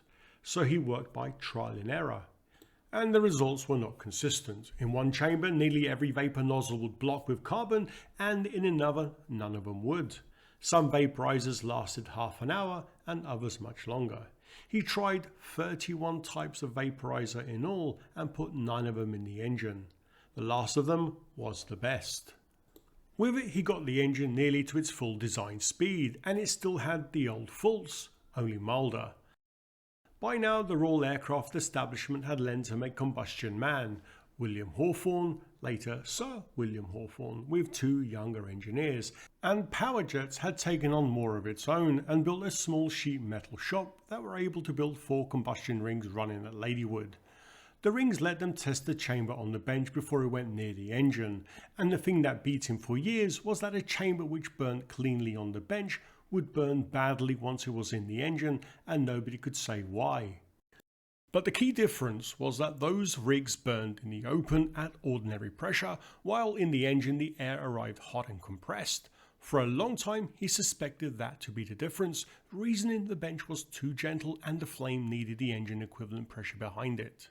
To put the suspicion to the test, he needed to run burn tests in his chambers at the pressure the engine ran at, and no rig at Ladywood could do that, so he went looking for a compressor big enough. As it happened, the digging at the Dartford tunnel under the Thames had stopped when the war came. While it went on, the works used a huge compressor to keep the river water out of the tunnel, and now that compressor was standing idle. The ministry got him the use of it, so he took his chambers down to Dartford and ran them at the same pressure the engine produced. It changed nothing. The chambers stood the pressure as well as they had stood in the open air, and that settled one thing, at least. The pressure had never been the fault. So if it wasn't the pressure, the fault had to be in something else, something a gauge couldn't show, and the one thing he'd never matched on the rig was the way the air came into the chamber. Pat Johnson, his oldest ally from the Whittering days, built a full-sized model of the combustion chamber out of clear rhodoid plastic. Years before, teaching pupils to fly, Johnson had fixed tufts of wool to a wing to show them how the air ran over it, and he brought the same trick to the chamber now. He set threads of wool inside the clear model and fed smoke through, and for the first time they could watch the air come in and see what it was doing. And the problem had always been how the air moved inside the chambers. The air tore through so fast that a flame should have been blown straight out before it could take hold. But some of the air came in swirling and curled back against the flow, and that backward curl carried hot burnt gas upstream onto the fresh fuel and lit it over and over, faster than the flame could be swept away. That pocket of slower hot gas turning back on itself in the middle of the gale was what held the flame and kept it fed. And the pocket depended on the exact shape of the chamber the air entered, the punched holes and the baffles and the vanes that set it swirling, so that a small change in any of them moved the pocket or weakened it. They'd match the pipework, the flow of the compressor, the turn into the burner as carefully as they could. Still, each dent altered the airflow just enough for the flame to behave differently from one chamber to the next. And that was why the nozzles in one chamber choked with carbon while the same nozzles in the next stayed clear. The test rigs could never show it because they were well made and didn't carry the dents the older ones had picked up over the years and all the other faults the real chambers had. The combustion problem was an aerodynamic one. Holding the flame was only the beginning. The same airflow also had to drag every droplet into fresh air quickly enough for it to burn before the gases cooled and swept it away into the turbine. The test rigs had never been able to emulate the engine, and Whittle had spent years treating the two as the same. But how the flame was held was one half of the chamber. There was still the question of how the fuel was delivered into it, one Whittle thought he'd settled years before. A fuel engineer at Shell named Isaac Lubbock in a laboratory in Fulham had shown him a finer atomizer as far back as 1938 and had pressed the same case at Lador ever since. Whittle hadn't completely dismissed the spray. He'd run it on the rigs alongside his fuel boiling vaporizer, and the spray worked no better there, so he kept on boiling kerosene. Whittle, though, at last gave in to the spray in July 1940. By then, Lubbock had done far more than sharpen the spray. What he and his team had built was a complete combustion chamber around the atomizer, close in size and shape to the one in the engine, and had a working example ready. Whittle sent men down to watch it run, and they were impressed enough to drive straight back to Lutterworth with the combustion chamber in the back of the car. What Lubbock had grasped and Whittle had not was that combustion was one problem and not four. Whittle had been chasing the vaporizer, the flame tubes, the baffles and the nozzles as separate faults. Lubbock treated the spray, the airflow, the flame and the shape of the chamber as a single thing to be designed together, and he had done it from a Shell company laboratory. The trap that had cost Whittle 3 years, that a chamber could burn cleanly on the bench and badly in the engine, was to Lubbock a known hazard of the work, not a mystery. The job of making Lubbock's chamber work in the engine went to Hawthorne, the man the RAE had lent him. Also, Lubbock sent his own burner man too, J.R. Joyce, seconded from Shell to Powerjets. Before the month was out, the works had started on a new set of 10 chambers for the engine, fitted with a Lubbock atomizer. After 3 years of combustion holding everything back, it stopped being the thing that beat him. The problem was not that there wasn't enough air, it was that the fuel couldn't find it quickly enough. What the spray did was simple enough. Liquid fuel doesn't burn, it has to turn to vapor first, and that happens only at the surface of the drop, where the heat gets to it, and the vapor burns in a thin shell standing just off the surface. So the drop shrinks from the outside in, and the bigger it starts, the longer it takes to go, and the fuel had almost no time to completely burn. About 1/100th of a second passed between the flame catching and the burned gas sweeping out past the turbine, and a drop too big to burn through that instant would reach the blade still alight or pass clean through half spent. The way around it was to break the fuel into a fine mist, break the fuel into a fine spray, and every drop in it is small enough to go quickly, so it mixes with the air, burns right through in a fraction of the time, gone before it reaches the turbine. That was what Lubbock's burner did. It forced the raw kerosene for a fine nozzle under pressure and broke it into a mist of tiny droplets. The catch was that the fineness of the spray wouldn't hold on its own. How fine the spray breaks up depends on how hard the fuel is forced through the nozzle, so a fine spray needs high pressure behind it. And it needs that pressure whether the engine is running flat out or barely ticking over. The spray must stay just as fine at a trickle as at full power. In a plain nozzle, the pressure and the flow are related, and the relationship is cruel at the low end. Flow through a plain nozzle rises only with the square root of the pressure behind it. That meant cutting the flow to 1/10 required the pressure to fall to 1/100th. Open the throttle and the pressure climbs and the spray stays fine. Close it to a trickle and the flow falls away, but the pressure collapses and the spray coarsens just when it still has to stay fine. The engine needed that tenfold range of flow from full power for takeoff down to a bare trickle at idle. A plain nozzle couldn't hold a fine spray across that range. The pumps of the day could push 400 pounds to the square inch, and at full power that broke the fuel into a fine mist without trouble. To cover the engine's full fuel range through a fixed nozzle, the pressure at idle would have had to fall to around 4 pounds, and the 4 pounds couldn't break the fuel into anything better than a coarse spatter. 2 cores for every droplet to burn away in that hundredth of a second. Lubbock's burner got around it by making the opening change size as the flow changed. Inside the nozzle, the fuel first entered a tiny swell chamber through a ring of angled slots. Those slots set it spinning into a fast vortex before it reached the outlets, where it spread into a thin hollow cone that broke into fine droplets. A spring-loaded plunger slid over those slots. As the fuel flow increased, the pressure pushed the plunger back against its spring and uncovered more slots, widening the openings. As the flow fell away, the spring drove the plunger forward again, covering the slots and narrowing it down. The fuel was always forced through a small enough opening to keep the pressure high. At low flow, where a fixed jet would have gone slack, it stayed high enough to atomize the fuel properly, while at full power, the wider opening stopped the pressure climbing too far. The spray stayed fine across the whole range, and the pressure never had to fall below about 30 pounds to the square inch. Lubbock's atomizer also did away with the warm-up too. It sprayed cold liquid that lit straight away, with no vaporizer to bring up to heat first, and the fuel ran from the pump to the burner and nowhere else. There was no hot tube in the fuel's path anymore, and so no coke and no coked nozzles, and nothing left to burn out. It was simpler to run and simpler to start, and it ran at a far higher fuel pressure to do it.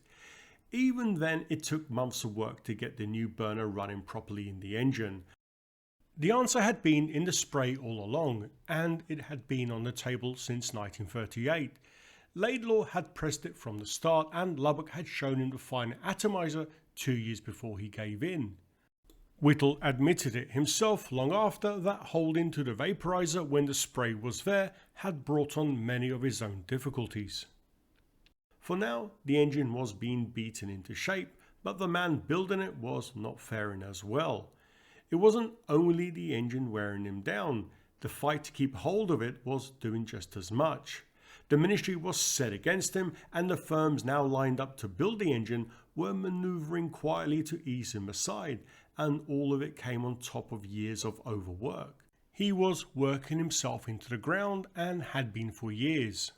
On his desk, amongst the teacups and the paperwork and the cigarettes, sat a row of Benzedrine inhalers.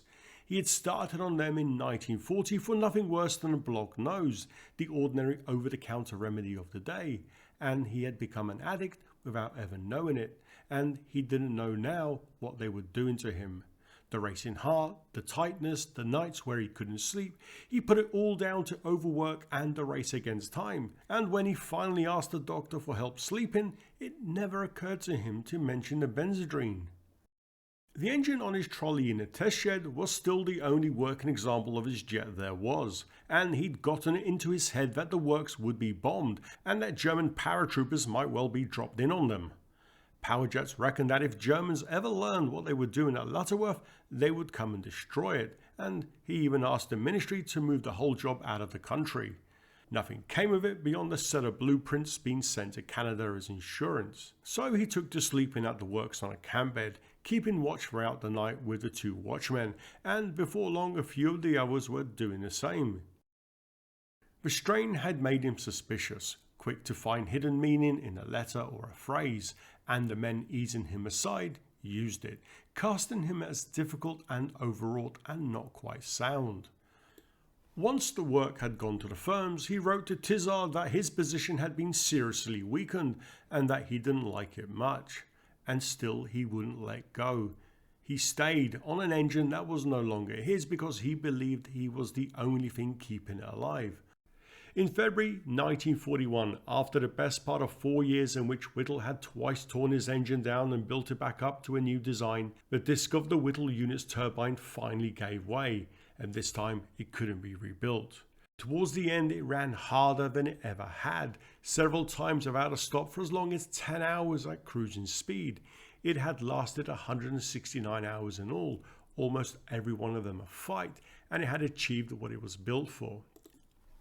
On the 30th of March 1941, from an airfield on the Baltic coast, Heinkel test pilot Fritz Schaefer flew Germany's second jet, the HE-280, powered by a pair of HES-8 jets. And Britain still hadn't got a jet into the air. But these were delicate engines. The cowlings had been left off them because unburnt petrol collected in the bottom of a cowling while the engine ran, where it could obviously go up. The engines drew air through a small axial fan into a centrifugal compressor whose blades were cut from aluminium. Although they had just a few hours running on the bench, they produced a respectable 1100 pounds of thrust, though the design called for 1540. Schaefer in the cockpit had nothing to hold the engine steady except the throttle and his eye on the ref counter, since anything above 13,000 revolutions would wreck them and anything below it wouldn't get him off the ground. Schaefer flew one circuit of the field, which was all the fuel he had, and landed. But Germany was already building a more complicated engine. Junkers had run an axial on the bench the previous October, the UMO 004, while Heinkel had an axial of its own underway, and BMW had a third coming. The Germans were going the way Griffith had always said the gas turbine would go. But the engines that carried Schaefer around had steel turbines with no cooling of any kind, and steel loses its strength in that heat, so under centrifugal load the blades began to creep and the engines wore out quickly. And they were thirsty, far thirstier than anyone had reckoned on, so the fighter had a very limited range. Germany may have been the first and the second into the air, but they had done so with engines that were delicate to the point of being highly experimental rather than production ready. Every failure and cure went into the flight engine called the W1, and it was a small thing. The impeller that did the compressing measured 19 inches across, and the blades of the turbine that drove it were a shade under 2.5 inches long, next to a piston engine, an absurdly light one. Its turbine was fabricated from steel from Firth Vickers up in Sheffield, the blades in a heat-resisting grade called Rex 78. The disc was made in the stay blade he had trusted from the start. The turbine carried a fix that had wrecked the earlier Whittle unit engines. On the earlier wheels, each blade had been set into the hub on a rounded foot, a de valve route that worked its way loose over time under the heat and the pull. For the W1, Whittle had the foot cut into the shape of a small fir tree, a tapered wedge with a row of teeth down each side to better resist stress and the centrifugal loading. At 16,500 revolutions, the W1 produced 850 pounds of thrust, which was less than the engine had in it. It had already been run to 1,000 pounds at 17,000 revolutions, and its design figure was higher again at 1,240 pounds. But this was their one finished flight engine, and for the flight trials the ministry ruled that it wasn't to be taken past 16,500 revolutions, therefore limiting the engine to that 850 pounds of thrust, but clearing it for 10 hours of operation. Every part of it was built and had to be checked as fit to fly, and all of this took time. While the W1 was being built, some of its major parts came out below the standard a flight engine had to meet. Those parts went into a second engine along with spares made up for the old experimental engines. It was built to the same design and called the W1X. It was never meant to leave the ground. Its job was to be run hard on the bench and find the faults so that they could be cured in the W1 before it ever ran. And the W1 came from BDH that February in pieces. Whittle wouldn't put it on the test bench until the snags had all been found on the W1X. By the time the W1X went down to the airfield where the aircraft awaited it, it had been run hard all winter and given a good knocking about. Gloucester and the Power Jets team got on well, with the Gloucester designers up at Lutterworth often enough that they gave the place a name. They called it the Cherry Orchard after the Chekhov play. When Whittle asked what they meant by it, they said that in the play people wander onto the stage, say something random or did something bizarre that had nothing to do with anything and then wander off again. At Power Jets, boys would appear from various doors offering cups of tea. Engineers would burst in claiming they needed something or another, Whittle, in the middle of a meeting, would leap to his feet, pick up his rifle and start blasting at rabbits in the fields outside. This solidified Powerjet's reputation as unconventional and erratic, not unlike Whittle himself. The Gloucester E-28/39, known as the Pioneer and called the Squirt by Whittle and the Powerjet's team, had been built by George Carter and his men, shaped around the engine, and it looked like no other machine of its day. With no propeller to haul it off the ground, its wings could sit low, and it came out looking like a stubby cigar with a fat middle tapering to a small jet pipe at the tail. However, the missing propeller posed a problem. Since a propeller drives a fast stream of air back over the tail from the moment the engine is started, the pilot has use of the rudder and elevator before the machine has moved an inch. Take the propeller away and there is no mass of air over the tail until the aeroplane is going fast enough through it.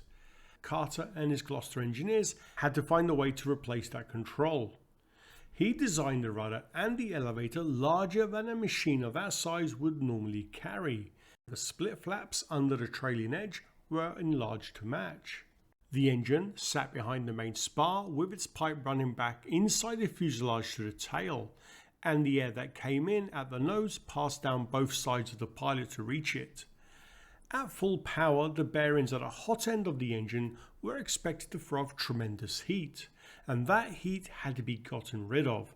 So heat was drawn off by water piping set around the turbine that fed to a pair of radiators. These were set into the two intake ducts in the path of the cold air on its way to the engine. The jet pipe was another problem. Because nothing that hot had been run down the inside of an aeroplane before, nobody could say what it would do to the structure around it. So a narrow gap was left all the way around the pipe, and a little of the intake air was let through to run the length of the tail to take the heat out of it. Along the outside of the rear fuselage they laid a strip of heat sensitive paint so that after a flight they could read off the skin what the heat had done.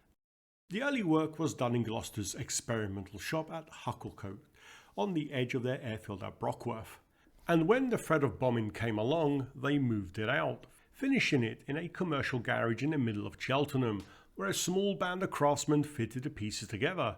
The only sign of anything worth guarding was the lone armed policeman on the pavement outside.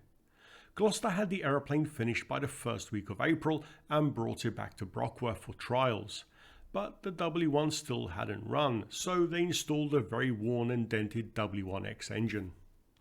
Gloucester's chief test pilot Jerry Sayer had run their test team for years, knew Whittle of old, and was as fine a pilot as any in the country. Before jumping into the cockpit, he had visited Lutterworth beforehand to learn the engine's controls from the Powerjet's men, so he could be sure he understood how best to operate it. Despite this, the first test runs went badly. They'd set the stop on the throttle to hold the engine to 13,000 revolutions, but the grass on which the little aeroplane stood was so soaked that it took 12,000 before it would move at all, and at 13,000 it would only do about 20 miles an hour. The disappointment on Sayer's face was plain. He decided that it would never make enough thrust to pull the thing off the ground. Whittle wasn't worried because he knew what the thrust did at the top of the range. Thrust is the weight of the air the engine throws out of the back each second, multiplied by the speed it has added to that air, and both of those climb as the shaft turns faster. So the thrust climbs a good deal faster than the revolutions do. Going from 16,500 up to 17,000 revolutions on the bench was 3% more shaft speed, and that had been worth nearly a fifth more thrust. At 13,000, Sayer had been nowhere near the part of the range where the engine did its work. He told Sayer he'd find it altogether different when he opened the throttle further. Sayer didn't look convinced. The next morning they took the stop off the throttle lever, reset the relief valve in the fuel line so that the engine couldn't pass 15,000, and with Whittle at the controls he taxied up to 60 miles an hour. For the first time he could feel what the engine was capable of. The engine ran smoothly and steady with no vibration coming through the simple controls. The aircraft around him was a Spartan machine, stripped of everything it didn't need to fly, with no heating of any kind, no pressurization or radio. After lunch he handed the reins over to Sayer and the fuel valve was opened up again to let the engine reach 16,000 RPM. They warned him that the W1X was thoroughly unfit to fly. He taxied to the downwind end of the field. Whittle, watching him go, began to suspect he meant to do more than trundle along on the grass. Sayer turned into the wind, held on the brakes with the engine wound up to the limit before he let go. It gathered speed quickly. He pulled back on the stick to bring the nose up. A moment later, the machine was off the ground, flying a couple of 100 yards before he set it back down. He turned the aircraft around and did it again. The third run was just as clean. He had to lower it back down onto the ground, he said, and he could have carried straight on into a flight if he had wanted to. It could be argued that these hops were the first British jet flights. His notes afterwards said the engine had run very smoothly. His one complaint was the throttle, where a small movement on the lever brought a large change in revolutions, so the engine was hard to hold where he wanted it. The lever fed fuel through a needle valve to the burners, and the engine took whatever speed that much fuel would give it. So there was no exact position that meant a particular number of revolutions. The problem Sayer faced was that the higher he flew, the thinner the air would get, and therefore the engine would need less fuel to hold a specific number of revolutions. So the same lever position would produce more revolutions at altitude than it did on the ground. Both engines were meant to carry a governor to stop that overspeeding, and the governor wasn't ready in time, so they flew without one. That meant Sayer would have to keep an eye on the gauge as he climbed as to not exceed the 16,500 revolutions the ministry had ruled. Those few hops had settled it. The W1X had done its work. They took the aeroplane back to the garage in Cheltenham and put a longer leg on the nose wheel, then turned to the undercarriage, which had never yet been retracted. Doughty had built it a mile up the road with levered suspension on the main wheels that folded them inwards into the wings, and the wing was thin enough that the skin had to be bulged above and below to swallow them up. The trouble was retracting the gear, because a retracting undercarriage would normally run on hydraulic pressure, but there was no pump on the W1. Whittle had built an engine, and just an engine, with no auxiliaries hung off it at all to serve the aeroplane. So they had to put in an accumulator that the pilot charged by hand from the cockpit to £1,500 an inch before every flight. That one charge was what raised the undercarriage and operated the flaps. If the hydraulics failed, there was a bottle of compressed air to blow the wheels back down again. On the 12th of April, the W1 ran for the first time. It had to get through a 25-hour test to clear it for flight before it could go anywhere near the aeroplane. Brockworth was too small for it, with hills around the airfield, so the aeroplane went up by road to Cranwell, where the runway was long enough and the countryside either end of it was flat and open, but the whole business stood a better chance of going unnoticed. The engine followed and was fitted there in the first days of May. To start the W1, power jets used a small car engine of about 7 horsepower and joined to the jet drive shaft by a long flexible arm. It wound the jet up until the fuel would catch and the engine ran on its own, and then it was unhooked by hand and wheeled away. It was now time to fly. On the evening of the 15th of May 1941, in a light and bitterly cold wind, Sayer opened up the throttle and began his run. He held it straight for 500 or 600 yards and then, relying on feel rather than gauges, he eased it off the ground. The nose came up and he was airborne. Pat Johnson thumped Whittle on the back and shouted that it flew, and by his own account could only answer, "Well, that was what it was bloody well designed to do, wasn't it?" Sayer climbed slowly to 1,000 feet, then pulled up the undercarriage, before disappearing behind clouds, trailing a wisp of smoke. For a few minutes, all the men below could hear was the engine. Then it came back into view, Sayer bringing it back down in a series of easy gliding turns onto the main wheels first and then gently forward onto the nose, flying it as though he had flown it for years. Before Sayer was even out of the cockpit, Whittle and George Carter were there with their hands outstretched to welcome him back. The first flight had lasted 17 minutes, reaching 240 miles an hour and climbed up to 4,000 feet. In the usual way of these things, despite the ministry being asked to send an official cameraman, they wouldn't. So the only film of the first flight of a British jet was shot by a power jets man on his own cine camera, at the risk of prison. That one rough reel is the only film record of that day. Word of the flight made its way through the establishment, and now they wanted to see for themselves. On the 21st of May, a crowd of officials came up to Cranwell, headed by the Secretary of State for Air. By one account, amongst them were Geoffrey de Havilland and an engine designer by the name of Frank Halford. Sayer gave them a fast run downwind and a hard climbing turn, and the strange whistle of an aeroplane with no propeller brought gasps from the men who'd never seen the like. Before long, they lifted the limit to 17,000 revolutions, and the little aeroplane made 370 miles an hour at 25,000 feet, faster than a Spitfire. Interestingly, it had also been designed to a specification that left space for 4 Browning guns and 2,000 rounds of ammunition. However, the thrust would never carry those and the fuel to carry them anywhere, so it carried neither. It was sufficiently splendid enough that the thing worked at all. Testing stopped on the 28th of May. The W1 had done the 10 hours it was cleared for by then and a little over, and by one account it had failed in the air that very day. They took it out and stripped it to see what the flying had done to it, and it was almost in perfect condition. From the W1's first run to the end of its 10 hours in the air was 46 days. The 17th flight was the last one flown in Britain that year, and it had come at a cost to Whittle more than anyone around him could have guessed. The years of strain had pulled him down by degrees. On the 10th of December, a close friend of his burst into his office with the news that the Royal Navy ships Prince of Wales and Repulse had gone down. Whittle got to his feet, pointed at the door and shouted at him to get out. He couldn't explain it afterwards. The man had done nothing wrong at all. Then he knew that something was seriously wrong, so he stopped work and went home. It was the first of 3 breakdowns.